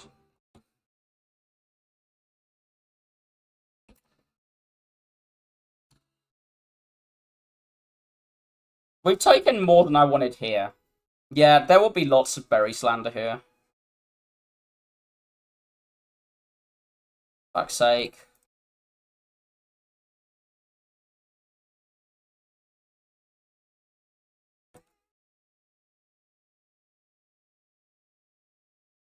What is this garbage? I mean, I'm clicking so, right? Just to, like, for the parasite being a thing, because it has the retain word on it. But it's still bad.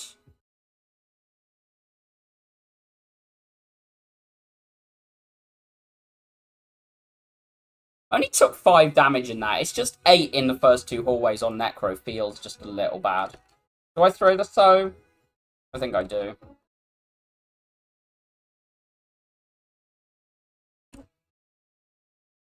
I don't want to shuffle Unleash out.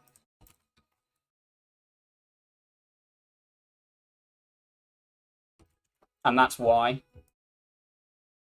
Ah, the good negative. The good AoE damage card. I mean, we're going to a shop literally next floor, right? We should just take the gold. It's not like strength is worth anything.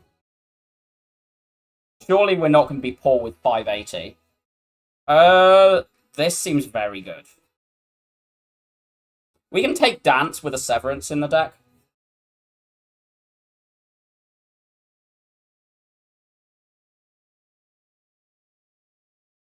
Might do that.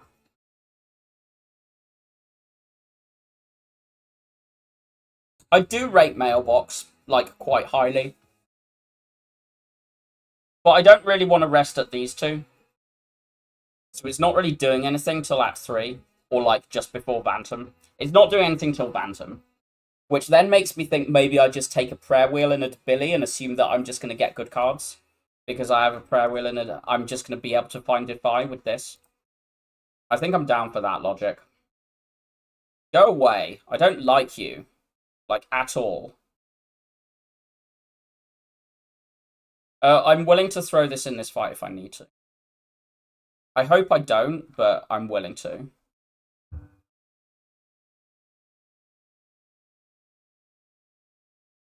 Could have thrown it there, but...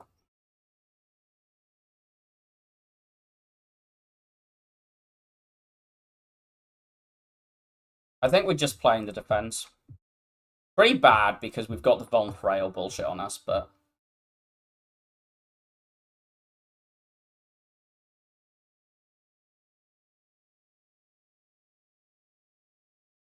We shouldn't be Vuln anymore now, though.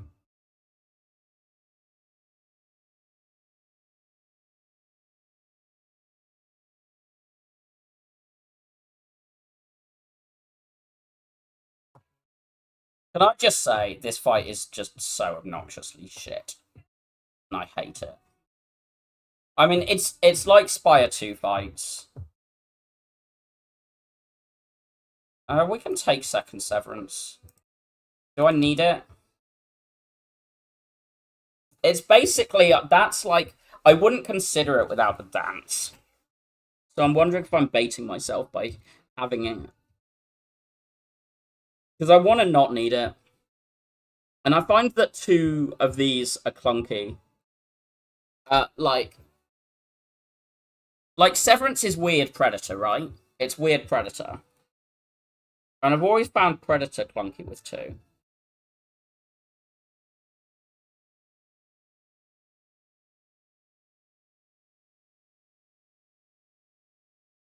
Okay. Trying to clean my glasses with my shirt, it's not working, so I'm going to go do it with actual cleaner. Oh, hello, upside down face.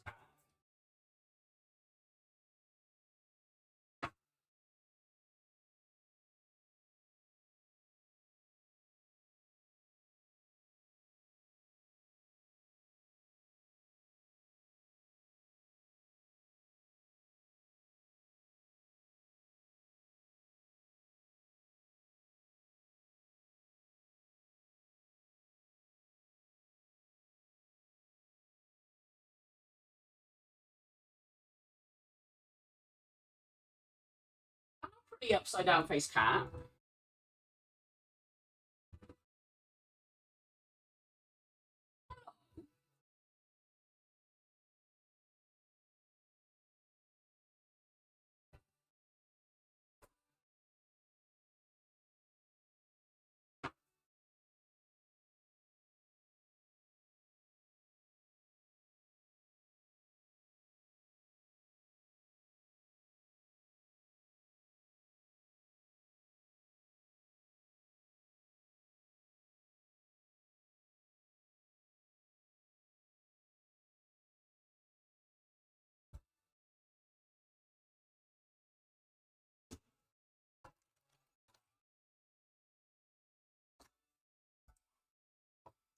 Yeah, I don't think I want it. I don't think I want it.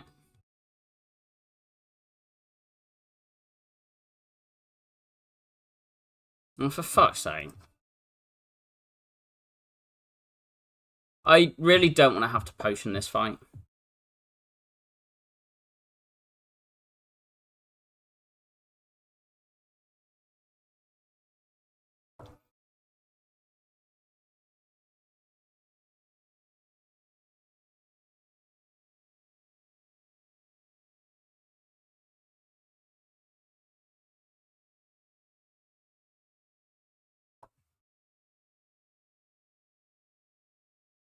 We're on 2.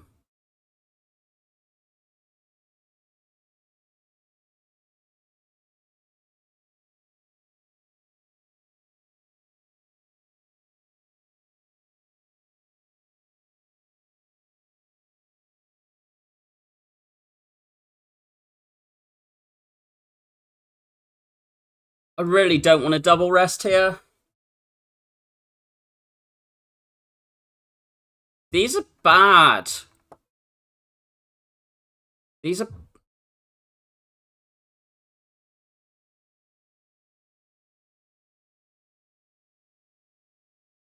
21 just isn't enough HP with this potion for this path. I really want to get an upgrade in, but we can't if we want to fight the elites. And I'm pretty scared of Vantum. I don't think you can solve Vantum with upgrades. Wait, we've got another dance for free for some reason. Where's my other Severance?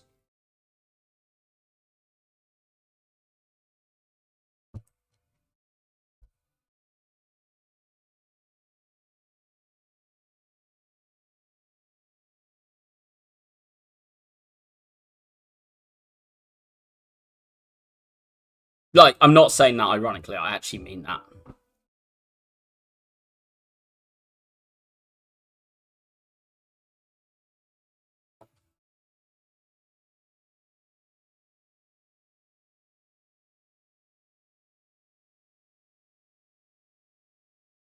Take that with double dance.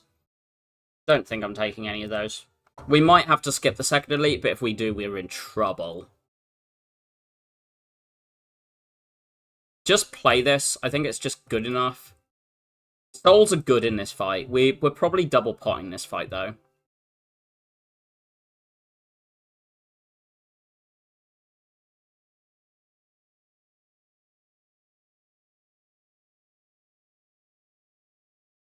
Reap needs to get played twice. I'm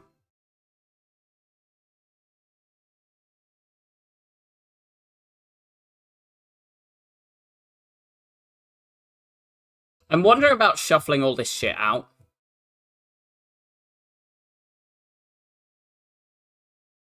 Not Severance? Good. That did not add much. Do we do negative pulse pull aggro, or do we just, like, Severance? I guess we'll do the block line.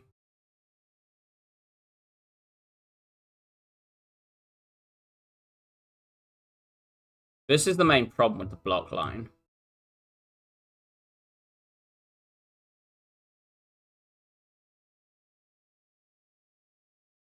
Is that we die.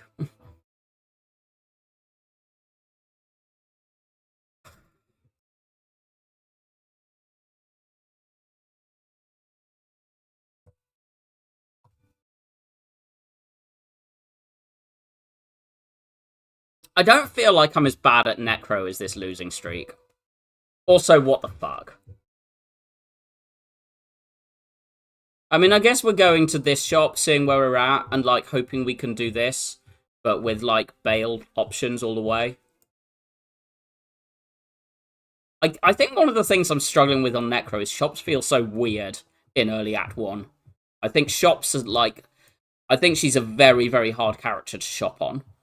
Like, harder than Spire 1 Clad, and Spire 1 Clad is a hard character shop, was the hardest character shop on in Spire 1.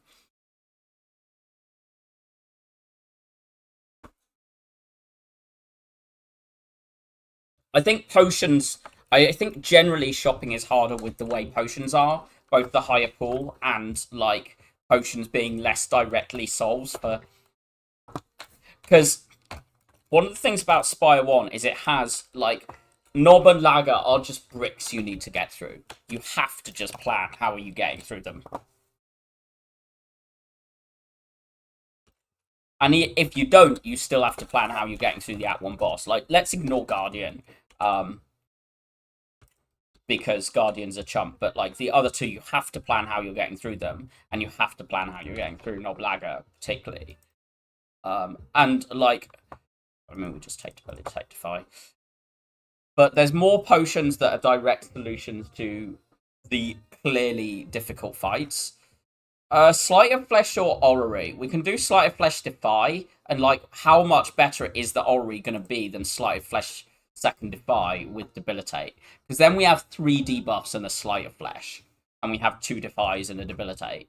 That just seems so good that why would you gamble on the Orrery? Yeah, that just seems so good. Why would you gamble on the Orrery? Like, yeah, this shop, either of these are very good, and that is broken. But I think the general thing of like Spire 1, how are you really walking out of the shop without buying a flex pot often? But Spire 2, this doesn't feel like the same thing of this is how you're like getting through elites. Also removes a stronger. Removes a stronger. Potions are less clear. And there's less individual enemies that are just a brick wall. I think Eel is the most that Eel and Effigy respectively are the most you can just walk in and have 0 chance. And the moment you see it, I'm stupid. Like it's fine, but do we actually take the second? The reason to take the second is that it's easier to get one in play, because you don't actually tend to need more than one for the damage scaling. I don't tend to like having 2 of them. I think the energy pot is going to mean I take it.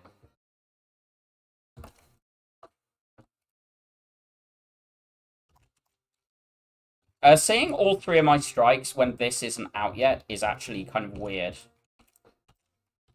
Because now we get the Dazed, and then we're going to have... So we're going to be playing Sleight of Flesh, and then we're going to defy this. No, I guess we do... I guess we do just defy that. But we need to be... We need to deal with these this Dazed generation at some point. Okay, Dazed generation slowed. Because Osti is tanking for me.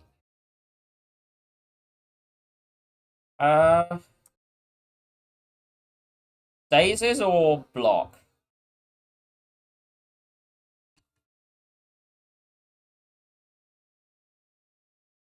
I guess the block, and because we've also got the Sleight of Flesh down.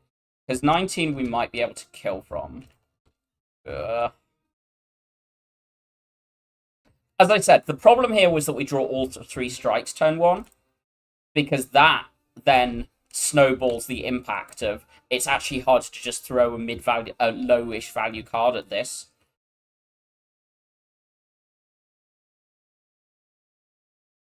We can take Scourge or we can skip.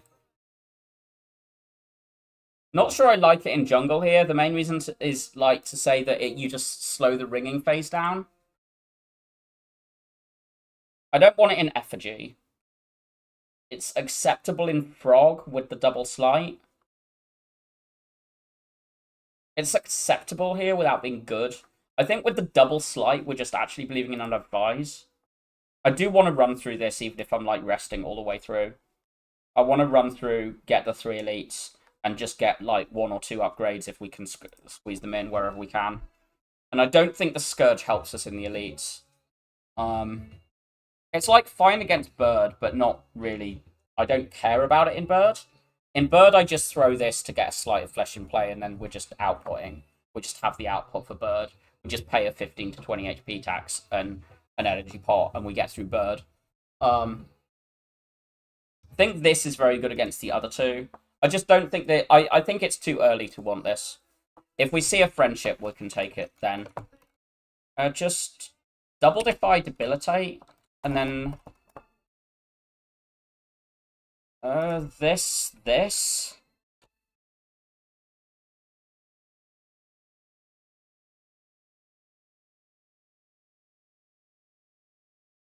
I think we throw the attack pot now. Okay. I think we just, like, do all of those and then throw that. I don't try and worry about the second Sleight Flesh. Squeeze isn't great here, but... And I think I do play to Billy because we're expecting to see Defies for the next 2 turns. This is 9 damage, this is 7 damage. I mean, I guess both of these are more than that, but... This is also more damage this turn. 7, add 6. We might need to pot. Yeah, we need to pot. I could have just defended and then we don't take anything. I didn't need to pot. That was stupid. That was a bad pot.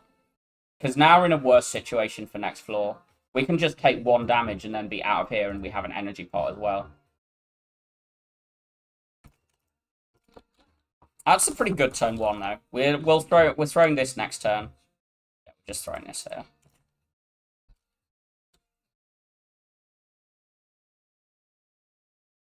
Berry sucks.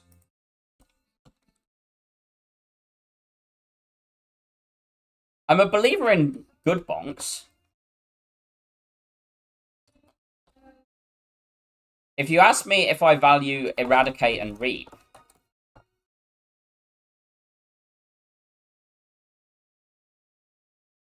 I think I'd rather just have this at 18 than play a Strike.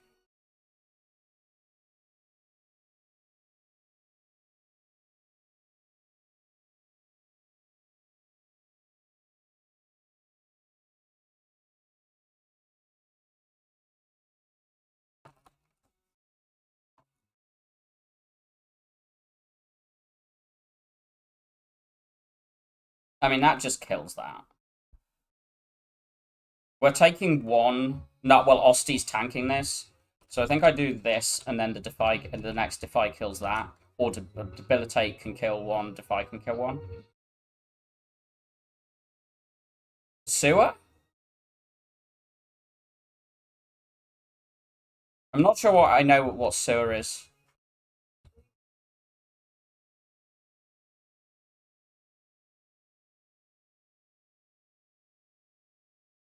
Oh, for fuck's sake. Okay, I... Just fuck off.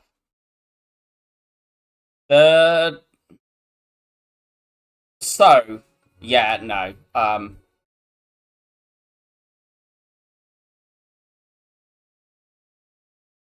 mismicroed this, and that cost me my energy potion. Seeing both of those and not Bird was annoying. Bird was the one we're best at, and was the smoothest.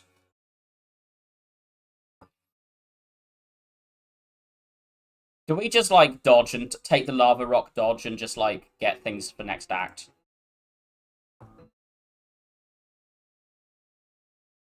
Second Sleight of Flesh was bad there, I think. I think the second one was bad. Sleight of Flesh is amazing, though. Sleight of Flesh is, like, absolutely goated. But the second one, I think, was clunky. I'm basically trying to decide here between Crucible and Lava Rock. I don't think I want to take Talisman. But this looks like a really good Lava Rock map.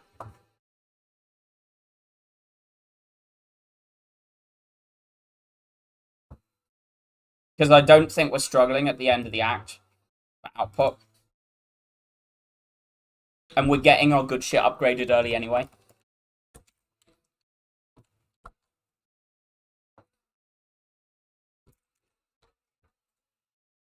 The double sleight is, I think, fine in fights that aren't the Parasite, by the way. It's exactly the Parasite that's the worst on.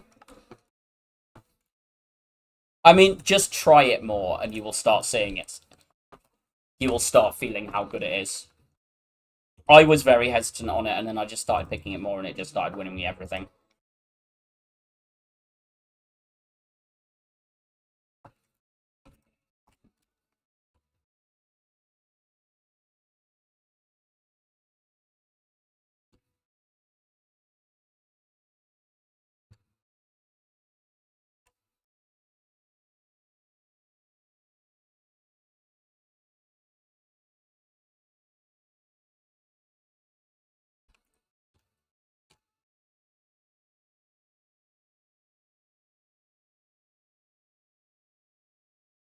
Like, the big thing about that slight is it just means that my defies and my debilitates are just then start doing damage. It was the second one that was the problem. Do I need to take this Blight Strike? Surely not. Deathbringer's good enough that I think I get to skip here. You maybe take this for the Parasite. You can maybe take this for the Parasite. If the Elite is earlier here, I think I take this, because this is good against Effigy and Parasite. But, like, with the Elite not till here, I'm going to skip this.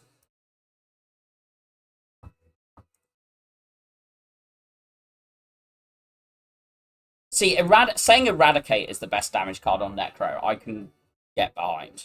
I probably don't completely agree, but, like, Eradicate is excellent.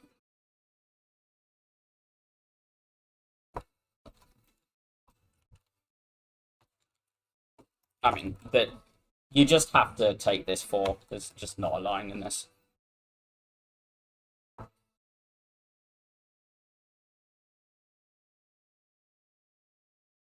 Do I want this countdown?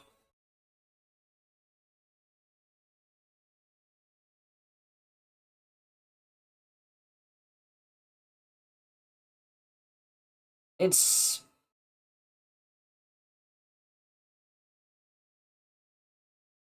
Is this countdown actually better than just strike remove?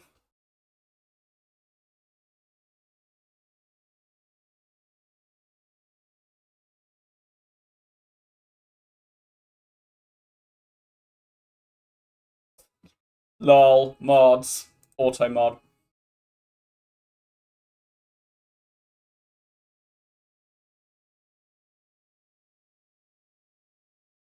This countdown doesn't feel like I'm in a rush for it.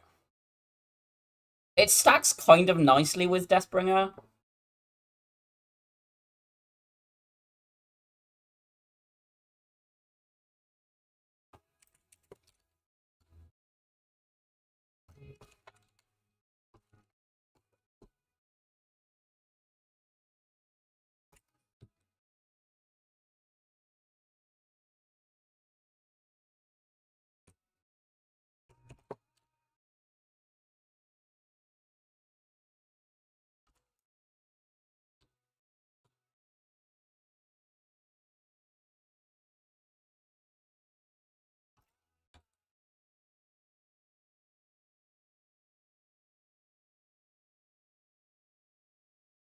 Invoke I want, Scourge I don't.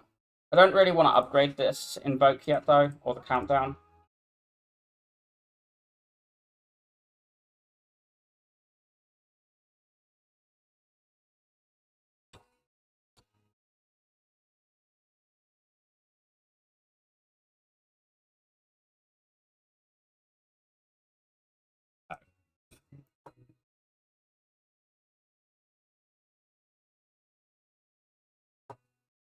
Are we double resting to fight this? I can see that being the case. The Invoke is the upgrade because that lets you get the Slight Flesh. We're not struggling for damage with Countdown, Deathbringer, Slight.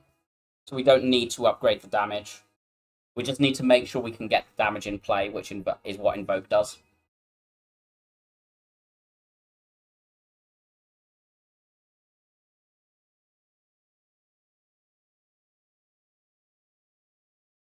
I think I want info from this relic before I know I don't get to rest at the other. There's a tracker one, so I guess I'm just going to glug this. Glug this, play this.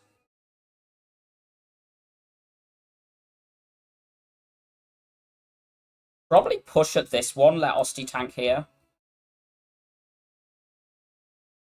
Because this needs to die here. And then we just block our way out.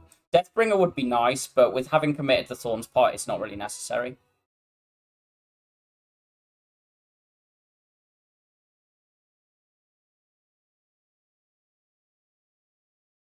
Like, this is where we take the damage, but that should be it, I'm hoping. Oh, I could have blocked Rusty there. Doesn't matter. Cheating. I think we just upgrade that. We upgrade this cheating. This is such a fight winner once it's in play.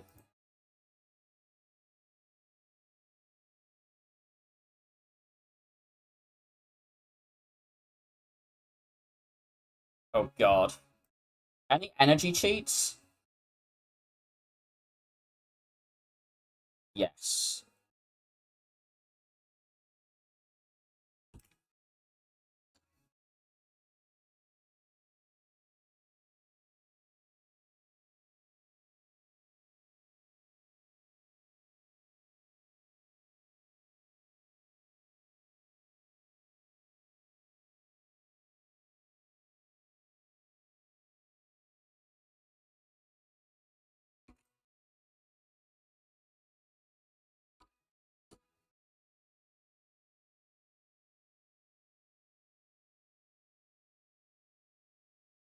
Yeah, I don't really understand the idea that you need things to make lethality good. You just need, like, Unleash already makes lethality good.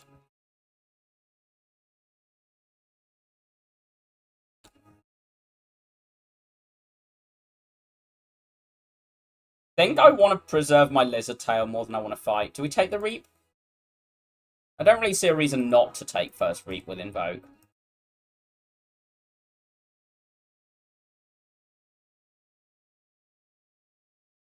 Kind of annoying here, but hopefully we're just fine. This fight should be fine, I think. Do I play Domain?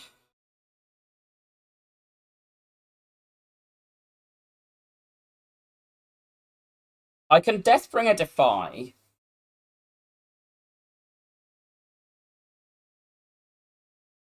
And then the Reap is putting this very, very close.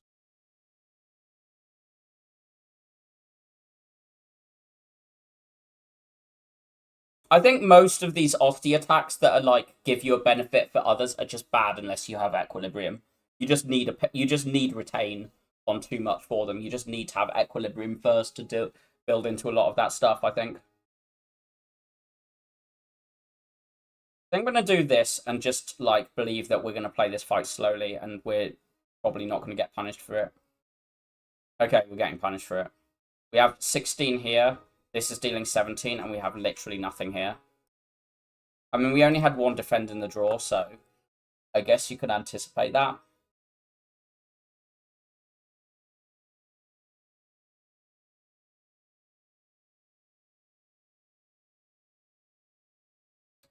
Losing the tail here is really rude, though. By exact one as well.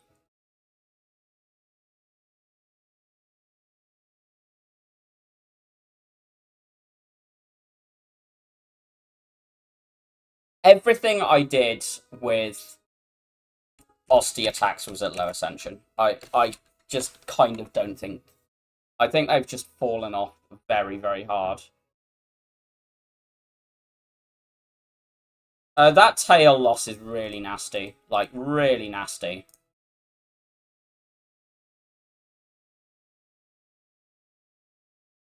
Unleash upgrading to Retain would be too strong.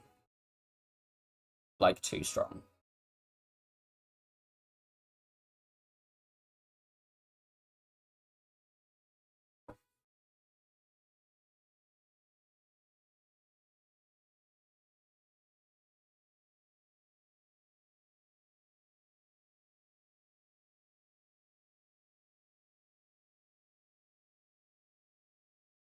I don't really like upgrading things in the starter deck on anyone, though.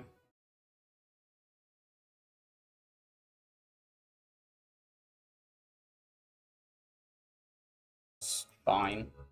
We've got Panto, so we agreed the upgrade here. Pretty sure it's slight, though.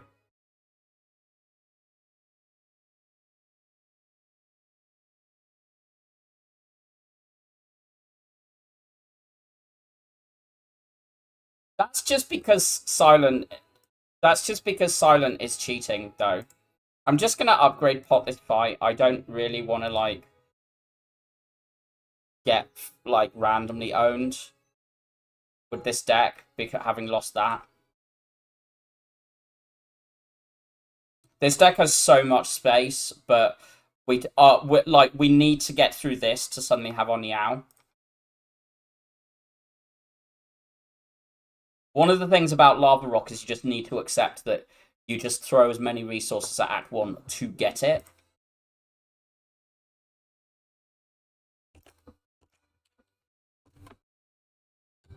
Does Reap just get us there? Reap just gets us there, right? Yeah, I did not need the upgrade pot here. This deck was just too good at the beast, but whatever, it's fine. Losing this randomly here. Losing this and then seeing double fruit as my Lava Rock relics. You're fucking kidding me. Double fruit. Because this 17 becomes another 8 on this.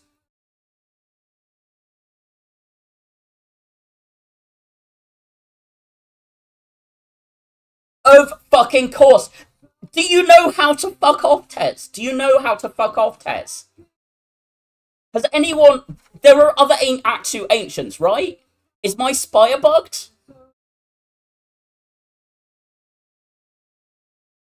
Is my Spire bugged?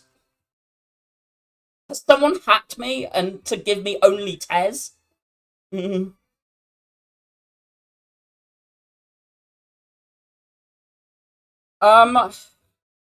guess we're upgrading, like, Countdown, Eradicate, Negative Pulse, Invoke. Because I don't really believe in Wax Relics when we've already seen all this fruit.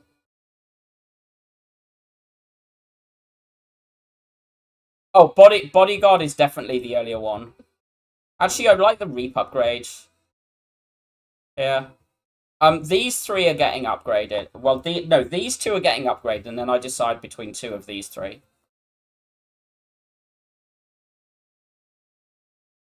Bodyguard is 2 block, 2 damage.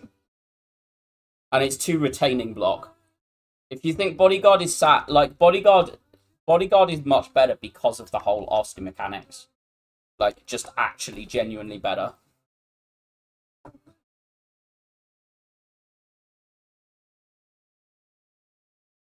Just get our numbers up. We are going to one of these shops. Fire Elite, late, and then option of late Elite or late shop. Against... Yeah, we just do that. We have no Relic Bar with a Lava Rock. That's so sad.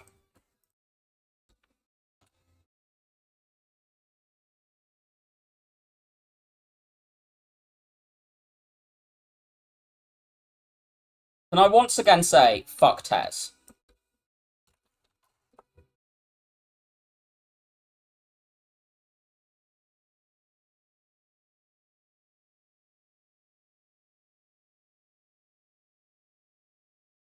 You defy here, and Eradicate here. I mean, Eradicate is so stupid broken. It's so good. Is Melancholy good? I need a block card that isn't Defy and Negative Pulse.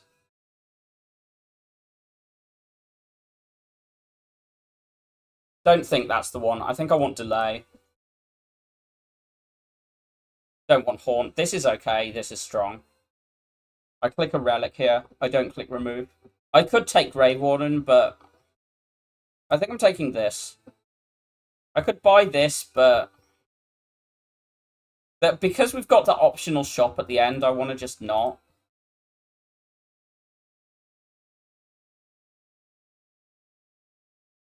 I mean, we still have all 4 of our strikes and no relics, having taken Lava Rock. This is just, like, such a sad thing. We just instantly break through this, though, right? We can just instantly throw this, and that breaks through it. Or we could, like, Eradicate. This just breaks through it, and then Eradicate kills next turn. Right? 14 times 3 doesn't kill, or it does, but it doesn't kill before the Doom, so we'll just do the line that blocks and take no damage. Like, why take damage in this fight? I don't want the fear. It's okay with Eradicate. I'd rather just find a Lethality or find a Putrefy. How do I feel about carrying this key? One thing about History Course that I found out last time I had it is that if you have Countdown and Death's Door and you play Death's Door as the last one, the Death's Door doesn't proc off the countdowns. You only get the one play, not the triple. This makes the thing good. Defy is good with the air. I don't think we die for it, so it's the thing of like, I think we can carry it. Our deck is bad, so, or rather, not our deck. Our relic bar is bad, so we want to get a good relic. Our relic bar is bad, so we want to build for a good relic.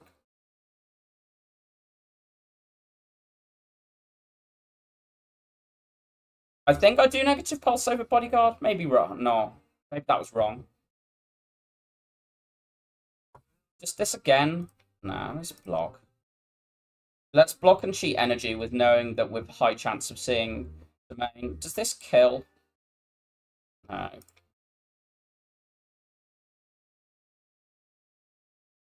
This is a fight where you kind of need to be fast in, and I guess I've not been that fast.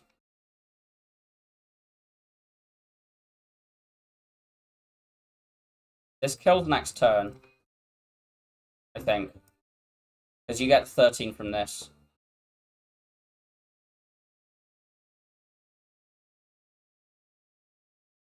Can I stop seeing this garbage? Like, actual trash stuff?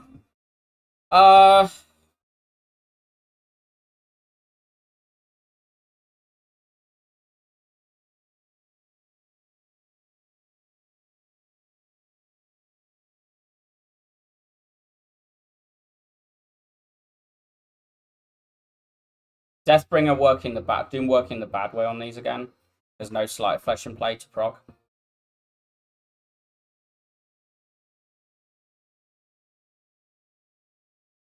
Am I just dead? If I'm dead, I'm just going with every death is Tez's fault. Every death is Tez's fault. That is how this game works.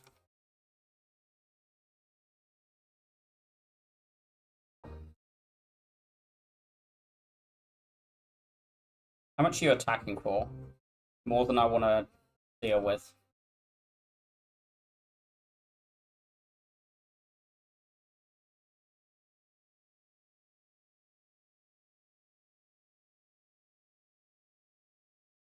No.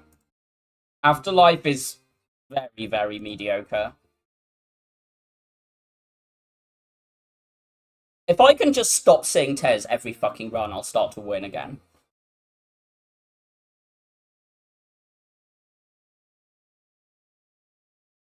We do this, this, this. I should probably have glugged this, actually. We're not getting out of this fight smoothly.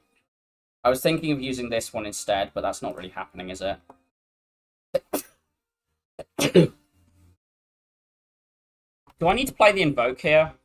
I think I do, because I need to get my powers in play. I think we're probably dead this floor. Not drawing my powers till turn 4, very nasty. I'm not drawing this one at all. I was not happy with this yummy cookie, like, at all. This was shit. It was absolute hot garbage.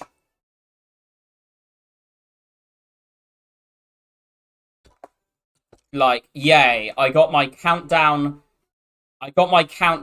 Reap, Invoke, Eradicate upgraded. Like, it was better than the others, but it was not good. Like, did we get out of the act?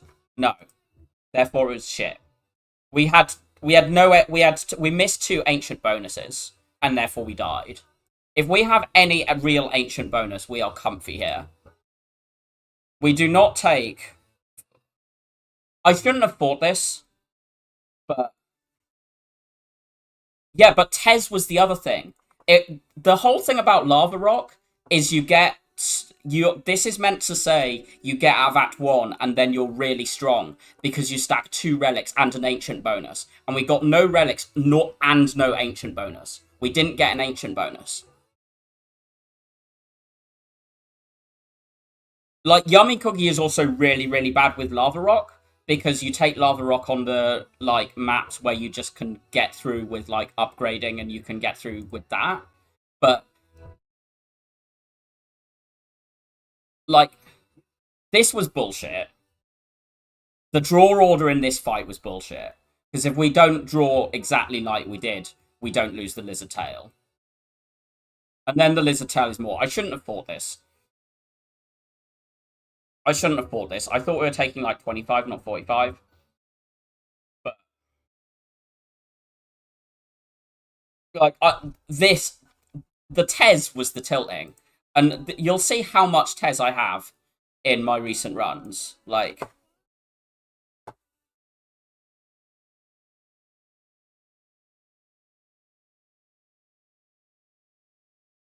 it's just all fucking Tez.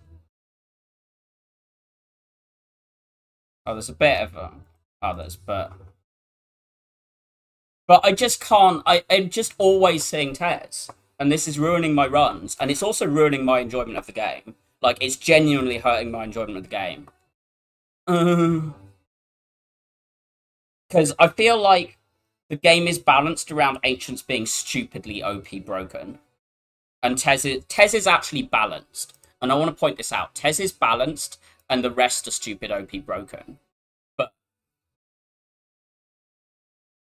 if you low roll Act 1 and then see Tez, you're just kind of out. Well, I'm tilted out.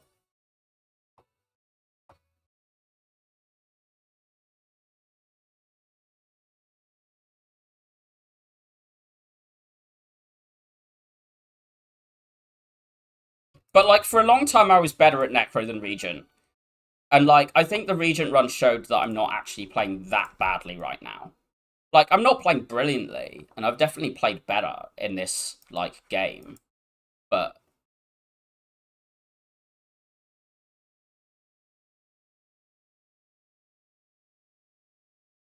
go to this. Go to this and then decide here. But we'll just be rich. We've gained block already, so...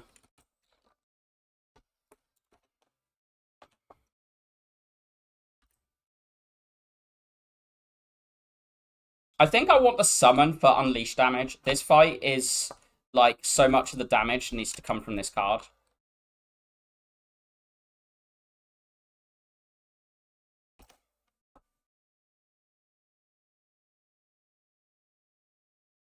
Okay, well, Defy and Reap with transforms is just kind of broken. I think I just want to double kill this and preserve my Defy, and then I'll Reap this next turn if I see nothing. I guess I could have double hit this and then opened for the Defy, but 27 and 7 is 34, which is actually mildly annoying. But we'll just kill that one. And we should just be able to get through this. I mean, Osti's got it, so we'll do that. Yeah, we lose this here, but now we just need to do one before it does anything to us. Pretty smooth. Skip this. This is garbage. We're rich, we have potions, and we've got rid of garbage. Equi or remove. These were happening. There's just not a question on that. Negative pulse with the kin at the end. You just buy Sleight of Flesh. The question is now how we get through elites. But Sleight of Flesh, Putrefy, Reap. Because Putrefy you can play the turn before Reap, which makes it better than, like, Fear or some other, like, mediocre vulnerable. I want to try and do this, which is 2 elites, 2 fires. Particularly with the potions we've got. And I think the Equi helps more. I think the Equi's really good for lining our shit up, even though we've already got some retain. Don't massively want to throw my fire pod at this turn 1.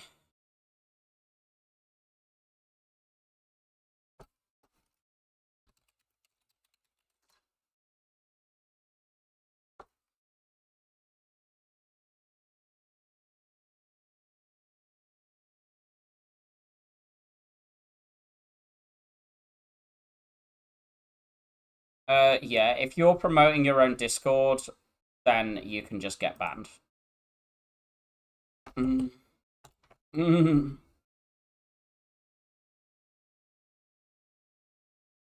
I am not interested.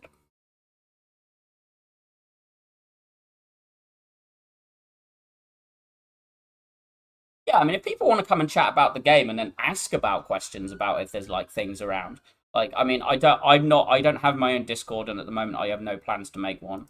I'm waiting for there to be a new alternative that isn't owned by someone selling our data to fascists, and then set that up. But that's like got to good quality, and I think they're like improving in quality every month while Discord's getting worse. And I am planning to set up an equivalent once one of those I'm comfortable with one of those. But like, if you're regularly chatting, then you can find out from someone which Discords I'm in. The assassin doing 12 a return is making me wonder about the fire pot here. The crossbow does 16 next turn, but this 12 a return is like a big number. Like, this fire pot is very good for the elite, but also not walking in on low health is good for the elite. And our deck is slow on damage. Our damage is this, all of which are slow, and we're slow for a multi-enemy fight. So I think I'm quite happy with doing this.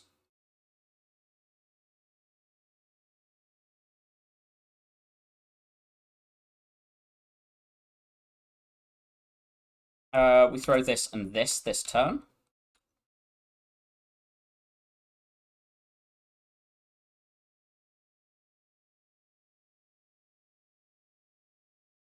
We double defend unleash here. Still blocking, but this dies this turn with this not attacking.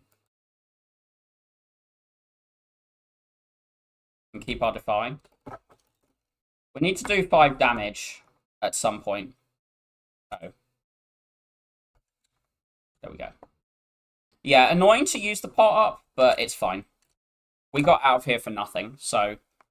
And this could have been a 15 to 25 damage fight. Don't take second, take friendship. Oh. I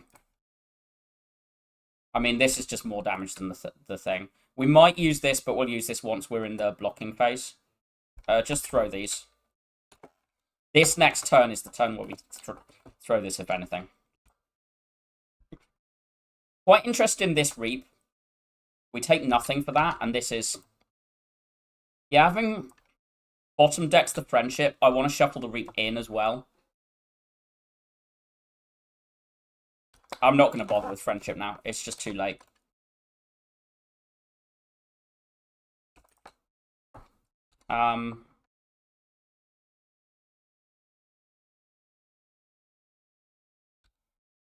This takes 6 to kill next turn. Good output. Do I want a second negative pulse? It's only because it's kin and sleight of flesh. Without both this and the kin, I think I'm going to... I need to be skipping second and third of this card more. Fletch did call me out on that yesterday, and I think that's correct. I think I need to be valuing the second and third less. The first I really rate, and it goes very well with sleight of flesh. But second and third... I do like it with this. Capture Spirit here? No, let's take second of this, but that's... No potion, we need to rest.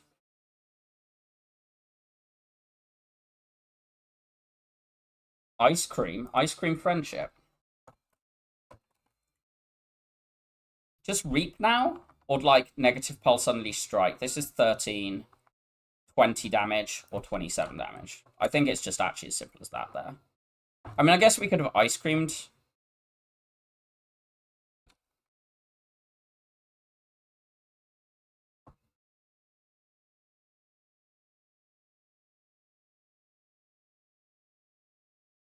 But ice cream isn't that valuable because the infections start flooding you.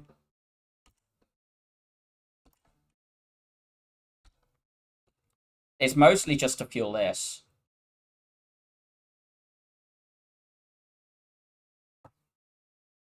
Eight add 14 is 22. Am I really reaping here?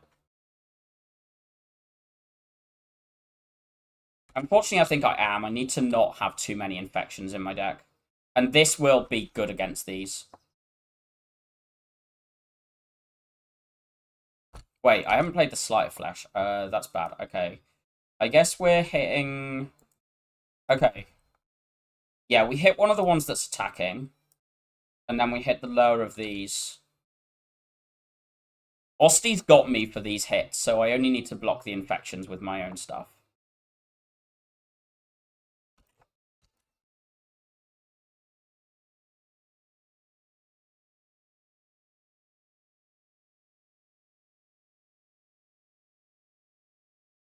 I should preserve as much Osti's HP. Like, we kill one of them with the Defy there, but... Ow.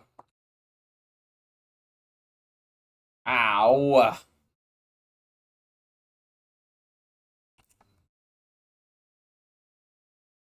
That's pretty good to see. Do we take Debilitate or Scourge here? I don't take Scourge. It's okay. No, I don't take it. Debilitate? We've got one Defy. I think I should. No, we've got Putrefy as well. Yeah, we've got Putrefy. Am I just resting? We've got Panto, so we can probably Greed not. We need to dodge the fights, but yeah, let's get this upgraded. This is a lot of damage, so...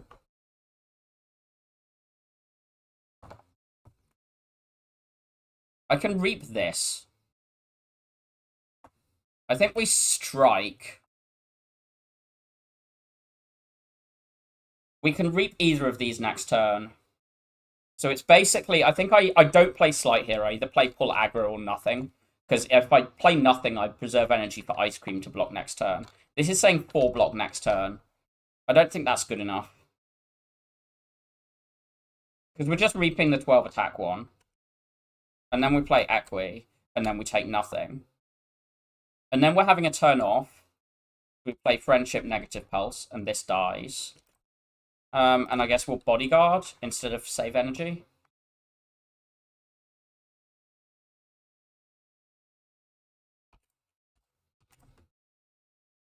Oh, yeah. I haven't played Sleight of Flesh, but it doesn't actually matter because everything is, like, it's Giga Dead already. We can take Countdown. Just one, though. That's it. The main reason for it is it opens up Shroud and it stops the thing. Can we just start upgrading cards? It's 4 and then you go to the 0. I don't really need the heal.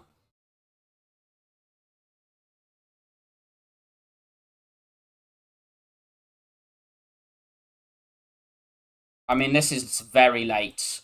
Like, literally no downside for it. I don't think I do Negative Pulse. It's okay. There's the Defy and Equi were very good ones. The Debilitate and the Putrefy. It might be Putrefy. I think it's Putrefy. Could be Reap.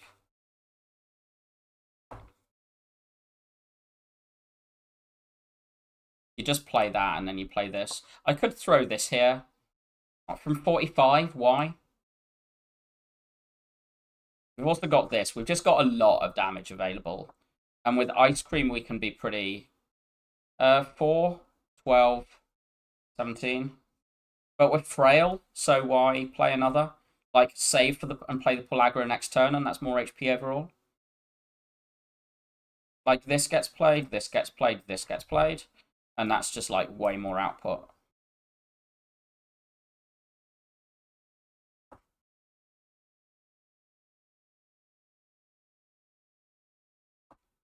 This can kill either of these next turn.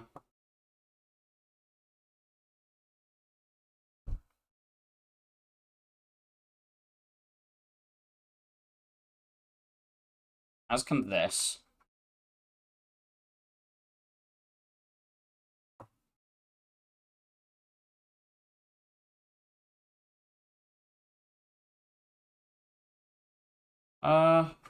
Just save these, and then we Putrefy, Unleash, and Reap next turn.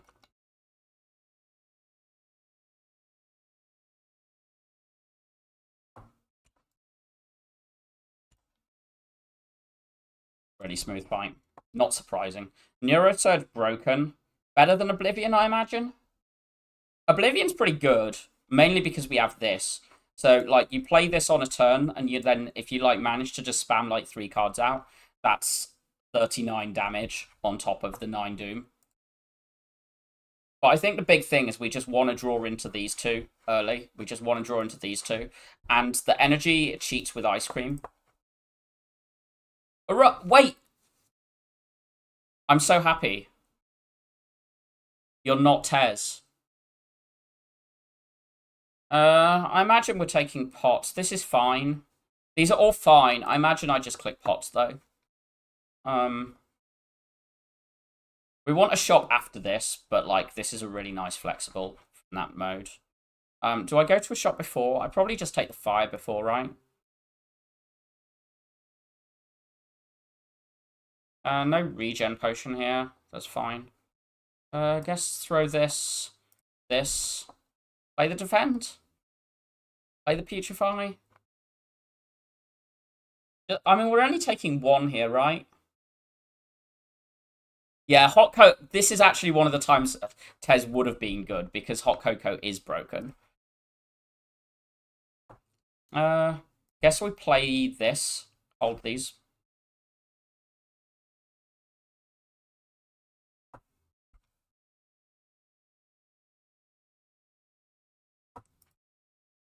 Probably shouldn't have bothered with the strike there. With the cheating retain.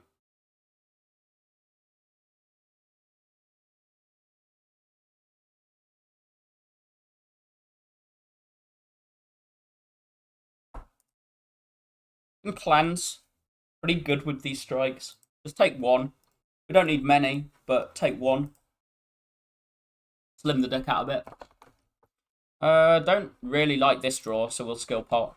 Like, we want to use the pots here. Like, pretty regularly. Play this. I kind of want to pot again.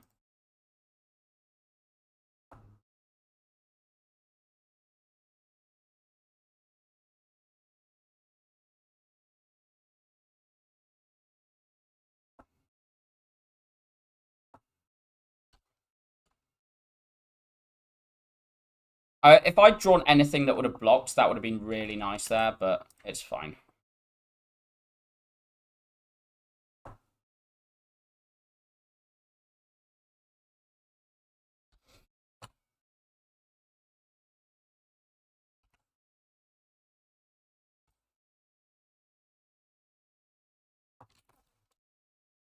Osty is doing the job. We need it too. This berry does actually play. Like, we have a reap, but we have ice cream, so it is actually pretty consistent second cycle. I think it's trolling not to take this.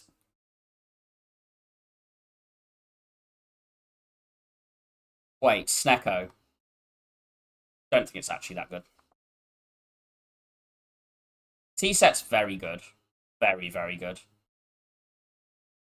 We can buy these. Mostly because we know that by the time we're at a shop, we get another 600 gold.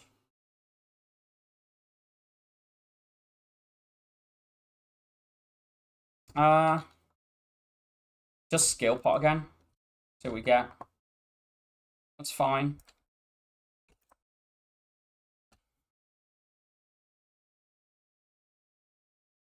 Anything that just helps me in these early turns is just what I need. I mean, we just kill, right? That's the whole thing of why you take berry. If you can play it, it just should just kill something.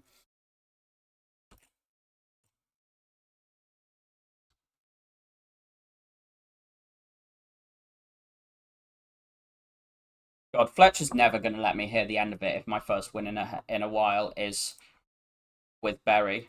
It's fine. Not the best war paint, but it's like solid enough. We don't upgrade Wisp because we don't need it. The upgrade with the ice cream. I imagine we're upgrading Neurosurge because that's just +1 for the entire fight. We could do the berry though. That's actually a real upgrade here. 11 is a big amount of damage. Yeah, I guess I'll do that. Fletch really is never let me hear the end of this run. Cleanse is fine. I don't care. It's not. That's not a card I give many shits about. Prayer wheel. We need to go to one of these shops, so we can do elite fire shop. Fire Shop Elite is just better than Elite Fire Shop. Do I give a shit about my upgrades? Because we can do double Elite, and we do the shop in the middle if we're doing... What upgrade would I do? I would do Neurosurge, then Debilly. I guess that's the thing, if we can go like this, and if we're getting owned... No, you can't dodge. We could do this, and then if we get owned, we can go into this one. Not having the shop thing in the Elite is a bit weird, because the shop should be a huge spike of power with 700 gold. Like, you remove a strike, you get 2 relics. We remove a strike and get 2 relics in it.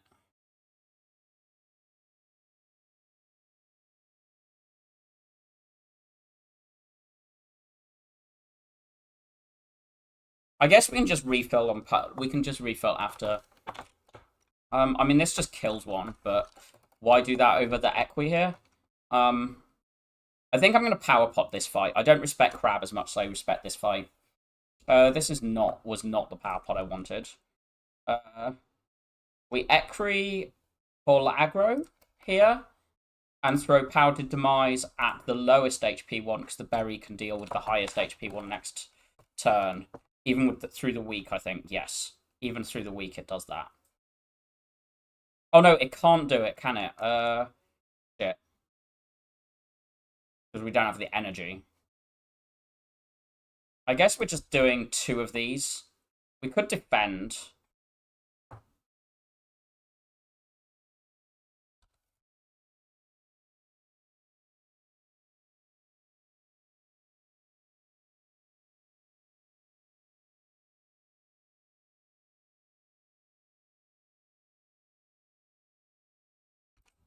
This is where we take the damage. Do I...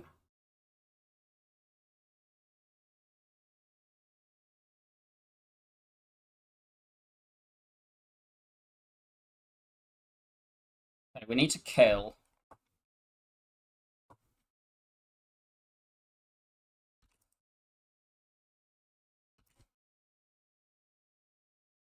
There we go.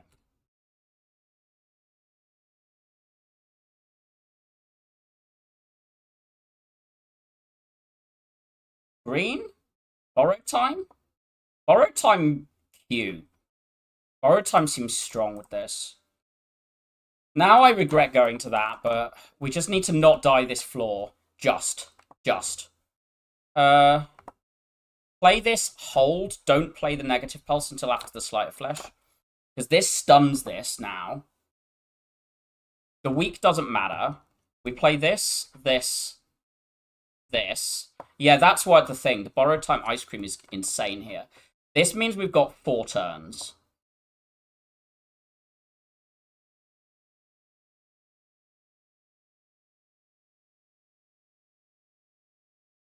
Do I kill this do I kill this one in 4 turns? Because these are just chumps now. These are basically gone. I think we do.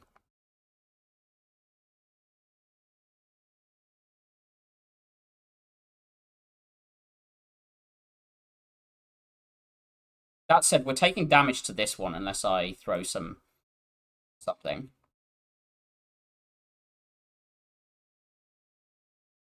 We're just gonna pop past this to avoid damage with the thing. Like, we've got an Entropic Brew and we've got stupid amounts of gold. I just need to not die here.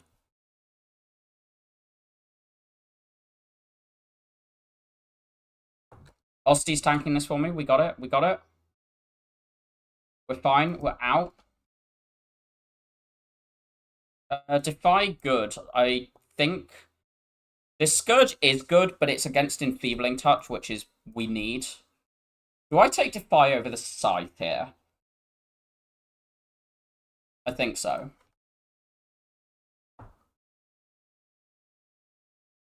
Kind of annoyed about this rest, but it's just to cover anything there.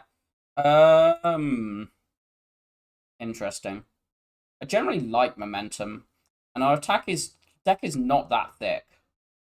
But like at the moment we're playing Bury and Reap, which are like just you find them in 1, which makes it not why not just buy this with our thing? Lethality has to come in. this happens. Is Dex just good enough that we buy that? This is pretty broken for any one fight with the ice cream. We can take delay. Delay is pretty good here. I think I'm buying this, and I think I'm buying this. We spent a lot, huh? Okay, fine. That is just stupid. Borrowed time upgrade, I imagine.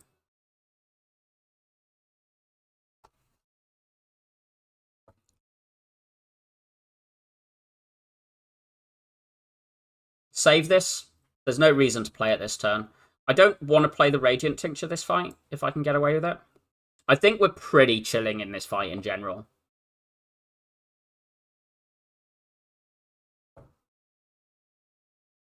Delay is pretty good here. I kind of... Putrefy does a lot.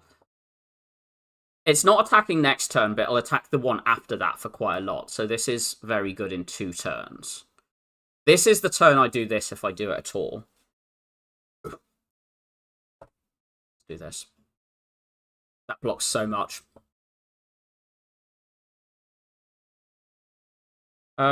Wisp, Prowess, Neurosurge, Friendship, Full Aggro, Negative Pulse, Turn round to minimize damage. We have put the timer on, but I think we're generally okay. We just need to turn round here. Is this just killing? Instant one-shot. Oh, we didn't even play the lethality. Okay. Interesting.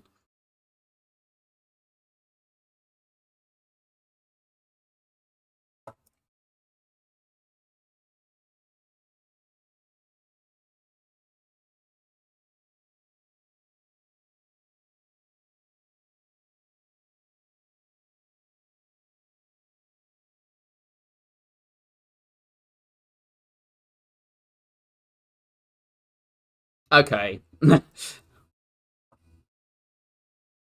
Domain's cheating again. Nonu. How's this Apo? Feels very, very good with this.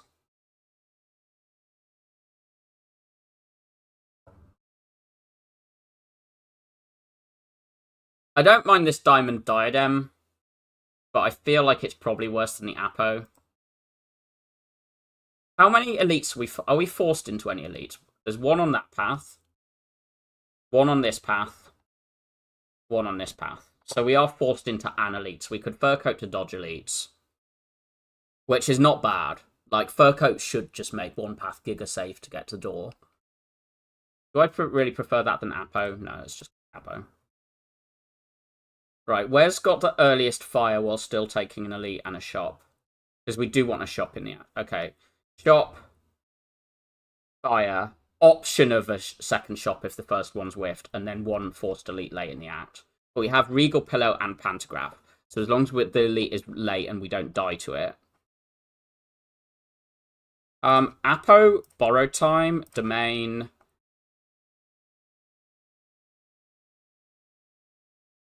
Block pot. Defend. I think we'll ignore the friendship.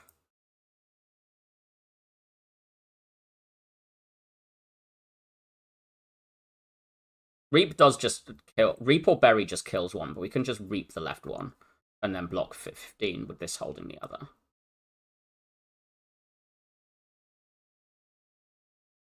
So Osti means we take 0 here. Countdown, Enfeebling Touch. Oh, I should have just Equied, actually. I guess... No, we're always doing that, even with the thing.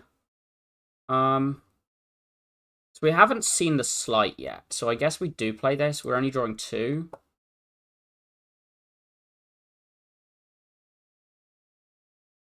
This just kills one.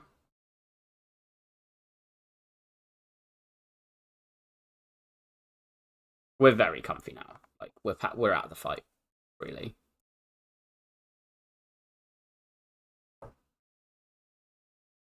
We can take second borrow time, but I don't know how good it is.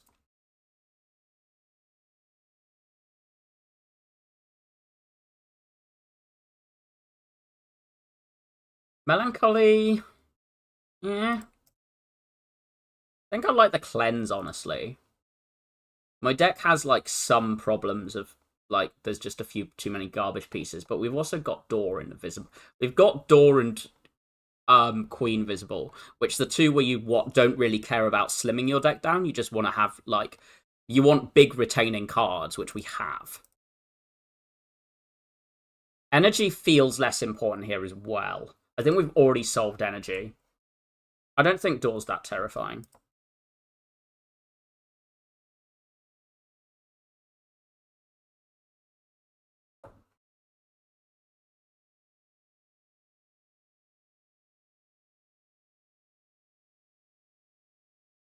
Interesting effect of that borrowed time there.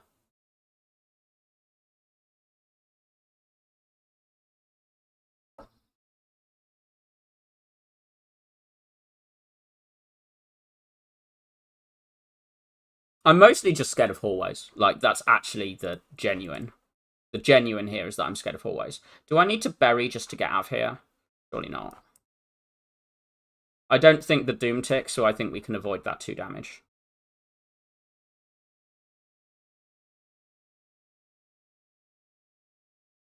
I don't think the Doom ticks into killing us, so... We can just take second friendship. We could take 1 pass. Third defy? This is third defy, right? I think I do click third defy with the prowess. I don't know if I like this friendship. I don't know if I like this pass. The pass seems good with our energy. Like, we have a friendship and a domain gives us 2 per turn. This is a burst. This tops up our first cycle. This tops up our cycle. This is cheating. I don't think we need more energy. I think we need 1 draw card. How's this Abacus? How's the Deathbringer? How's the... We can do Deathbringer remove. I don't think I like the Abacus that much.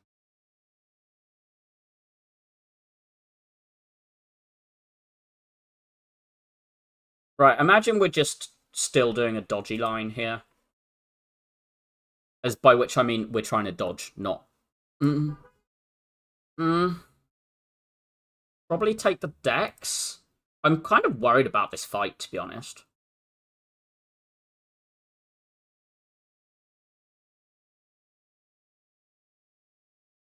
I'm throwing a good pot.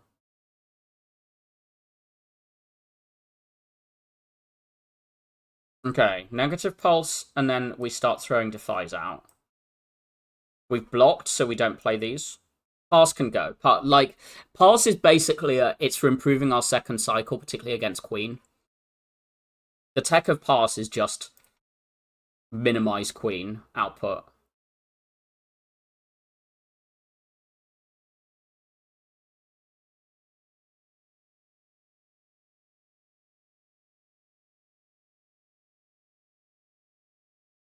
We're just hitting one of these, and I... God.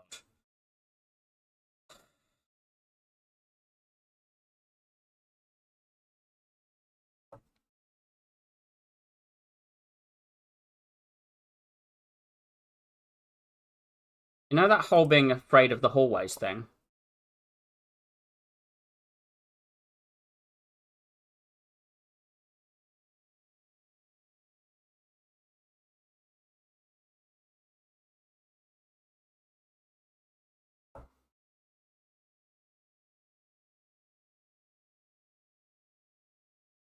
This just kills next turn, because we'll have lethality again.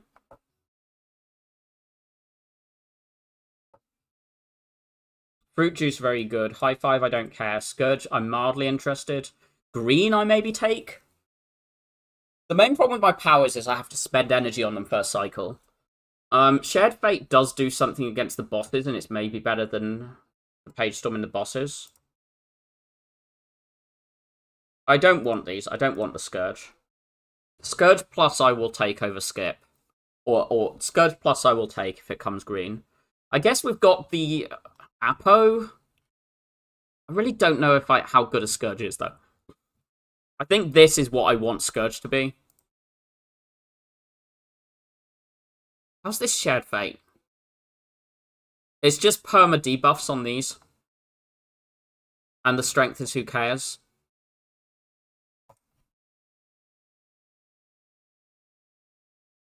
Scared.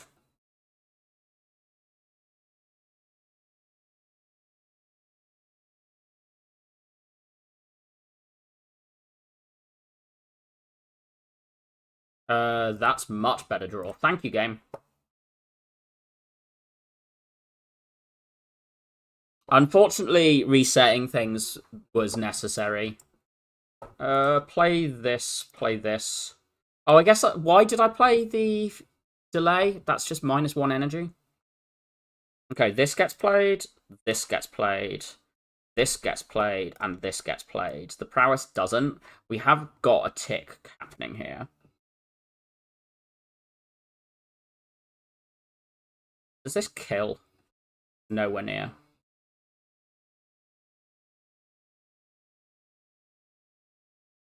This kill.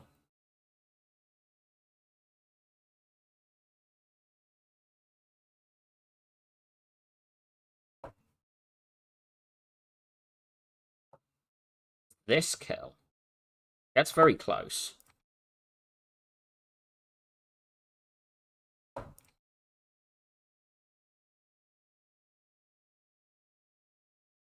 Oh, we're not taking damage anyway. It's fine.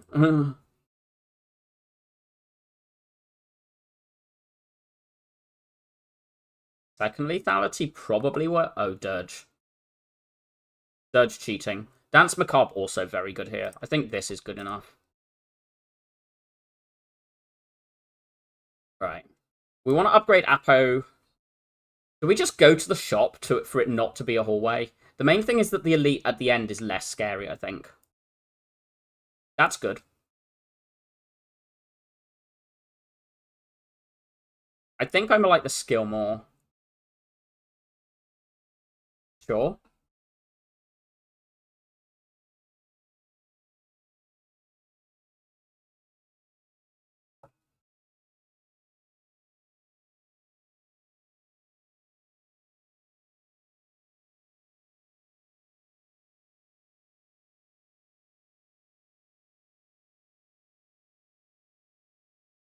Just kill that one, play the block. I think we should hopefully be fine with what we've got down already. I'm hoping.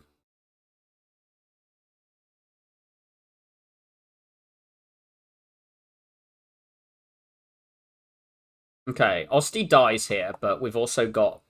We need to draw like two... We need a little bit of burst here. Okay, this is very good. Okay, we do need to kill one of these.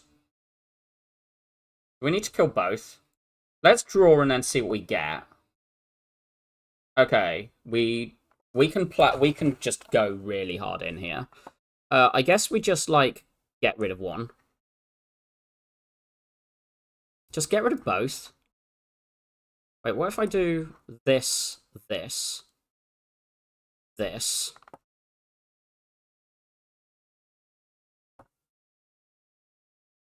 Order? I think we're just fine from here, though. I don't really see how we take damage from this position.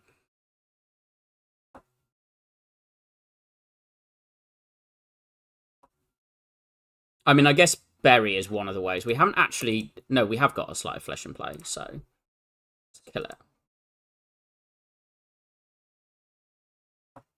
I was thinking this counters the Berry, but we don't take those. Dance? Green Dance probably gets in. Yeah, I'm afraid so.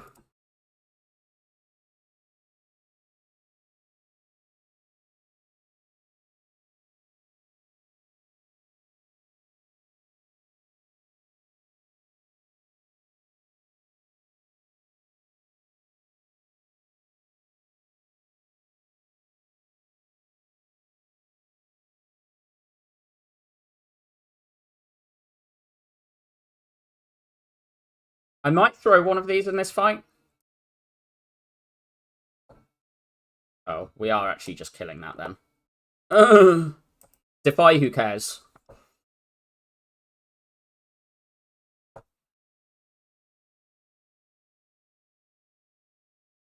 Defy, debilitate, borrow time, defend. Probably don't play the bodyguard. Yeah, it's okay. It's okay.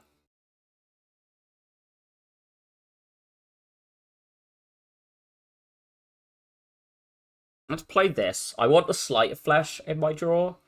We haven't found it. Well, this gets played. That's a big number. I don't need to play the negative, the lethality here. This does get played. I'm not playing an attack this turn.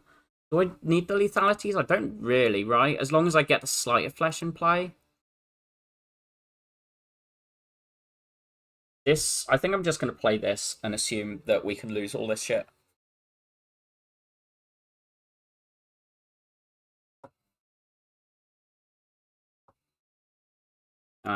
Order. We lost 2 from that. Losing the Reap is bad. And we've still not found our energy powers to really cheat here.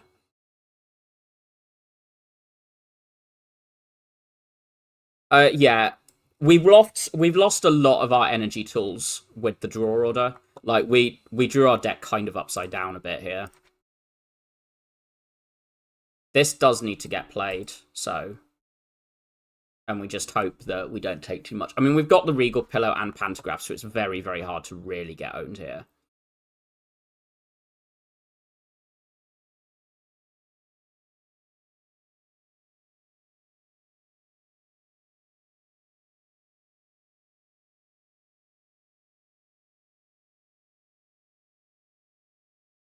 Gambling chip amazing. These cards are nothing. We may as well upgrade because there's no reason for this. We've got the Pantograph. Mind you, what are we playing before the Apo if we draw it with it?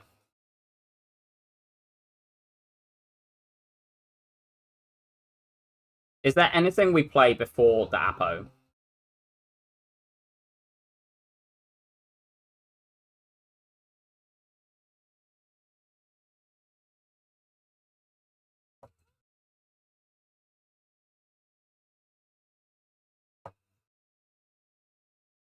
This is interesting. Do I want to just open with this straight off?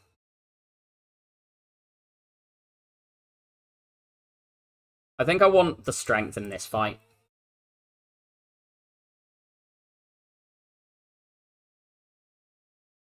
I think, let's say yes. Oh, we just ripped that. That's fine. Okay, we should be comfortable now. We don't want too many souls here. Defy. Defend. Exhausting this is fine. Playing this is good.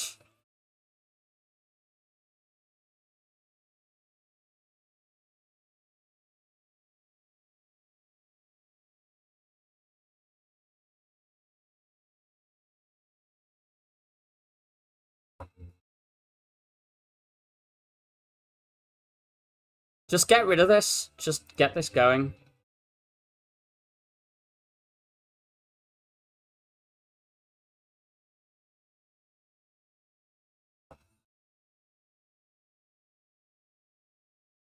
It's actually so much.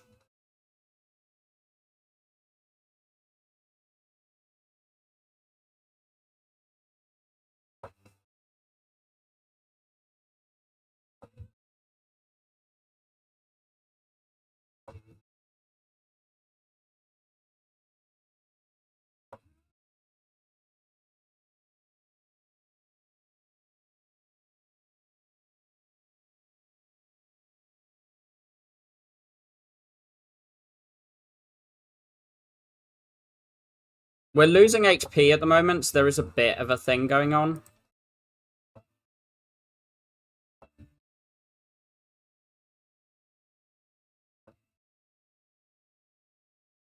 But I think we're out. And then we heal with this. Like, I was preserving pots more.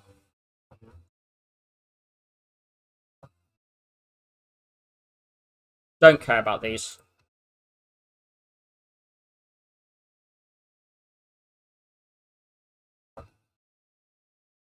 These need to get played. Glug this.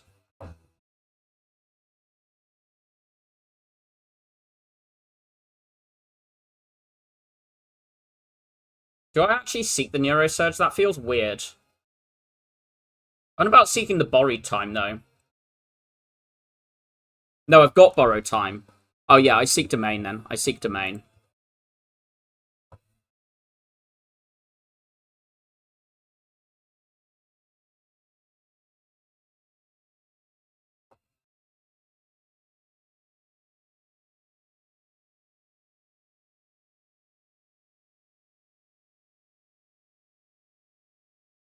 Just use this for early setup. We throw these once they start blocking. We should be insanely good off this opening, though. Like, we're gaining 6 per turn, and we have, like, no penalties. Pass can just die. I don't care. I drew it basically for a, if I have some weird ass shit draw. So I guess we're throwing this and this. We could play pass. Okay. That gets played.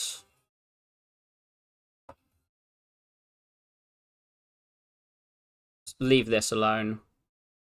Bank energy, put this on the queen, which I'm more scared of than these. I kind of do want to play the dance here.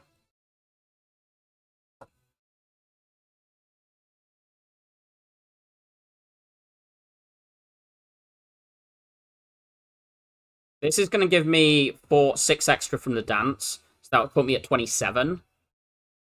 34. It's going to give me 6, put me at 33. Pretty much blocked.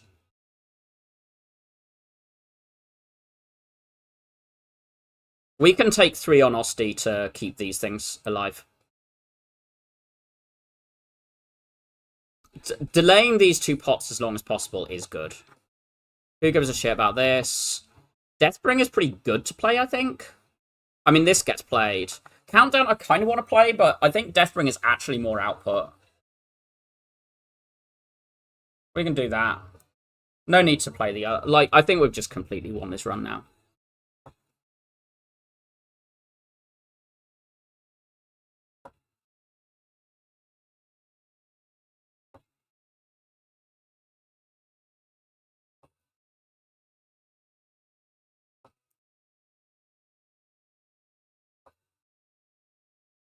We hold cards anyway, so why play anything now? Well, it's more expensive. We've utterly cheated.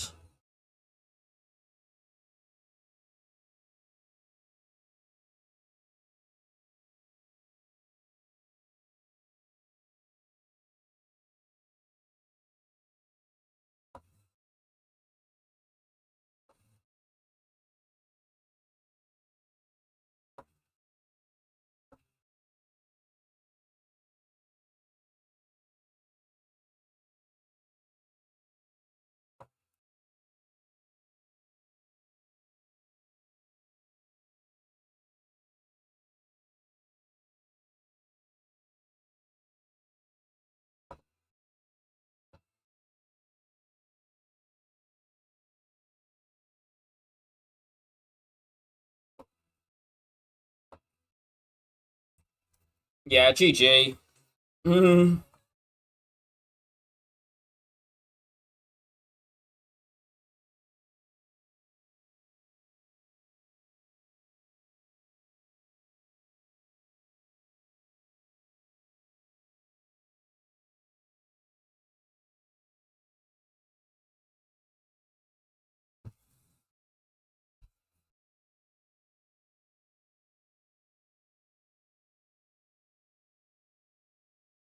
We saw Berry, what? Around here?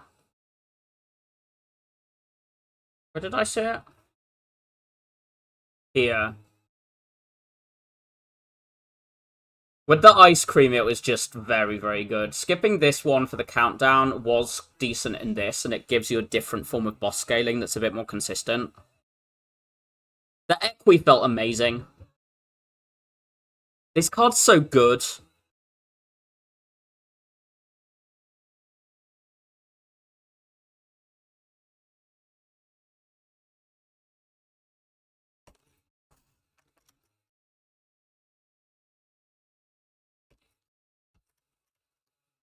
I think I'm done.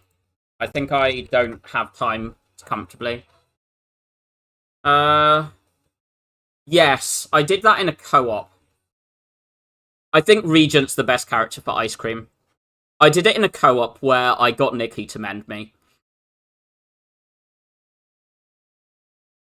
But no, I think Regent is the best character with Ice Cream. Um, Regent has the thing of you have the two different energy pools of the standard energy and the stars. And what you want is you want to be able to play your star gain and your star spend at the right times. And Ice Cream helping you manipulate for that is insane.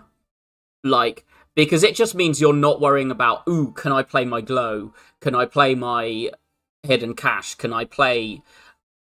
Regent also has quite a lot of energy, gain energy next turn cards, and like a bunch of ways to cheat energy, but not controlling which turn it is. So I very much think it's Regent. I think Regent Ice Cream is actually insane. Necro Ice Cream is good. With Necro, if you see it early like this, you can build around it and it wins you the run. In a way that I don't think you could was that true of Slay the Spire 1, by the way.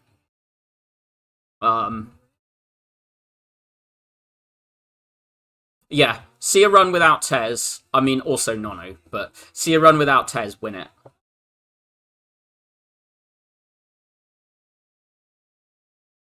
But yeah, the Ice Cream, it didn't play in Act 1, and I really want to highlight that it didn't play in Act 1.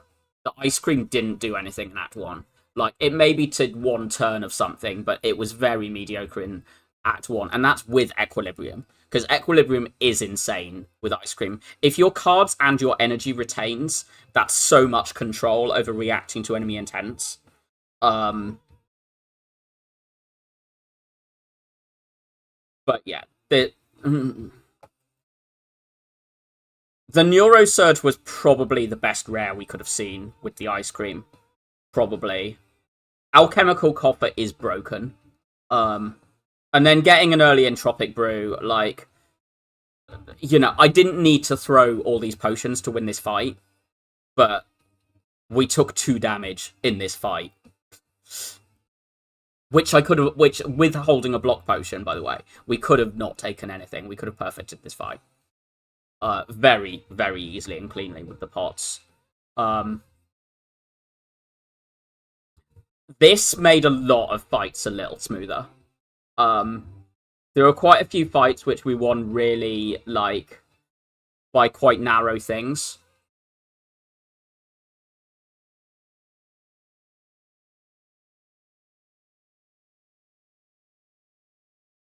Not surprised this was painful.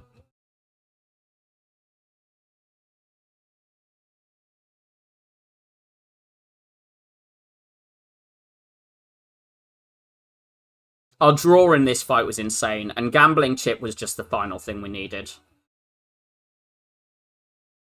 But yeah, I wasn't worried about Door with the deck.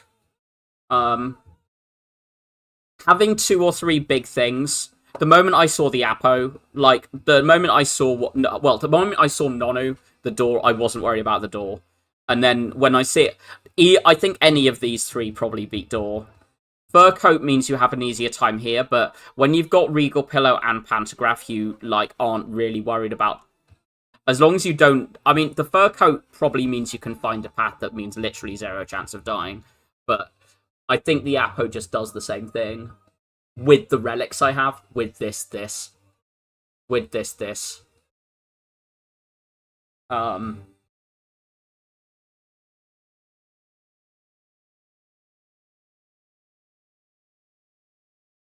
I had very little respect for the Kaiser Crab. Kaiser Crab is I think the boss concept is really cool. The numbers or the pace just need to be slightly better tuned, I think. I do like that they've pulled the Surrounded back into Slay the Spire 2, but in a very different position. But I think it does need the numbers tuned up a bit at High Ascension.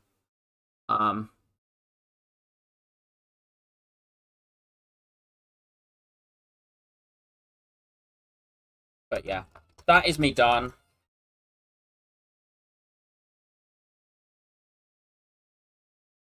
Don't give me notifications about Minecraft. I don't care. I don't play Minecraft. Stupid Twitch. But yeah, thank you all for watching.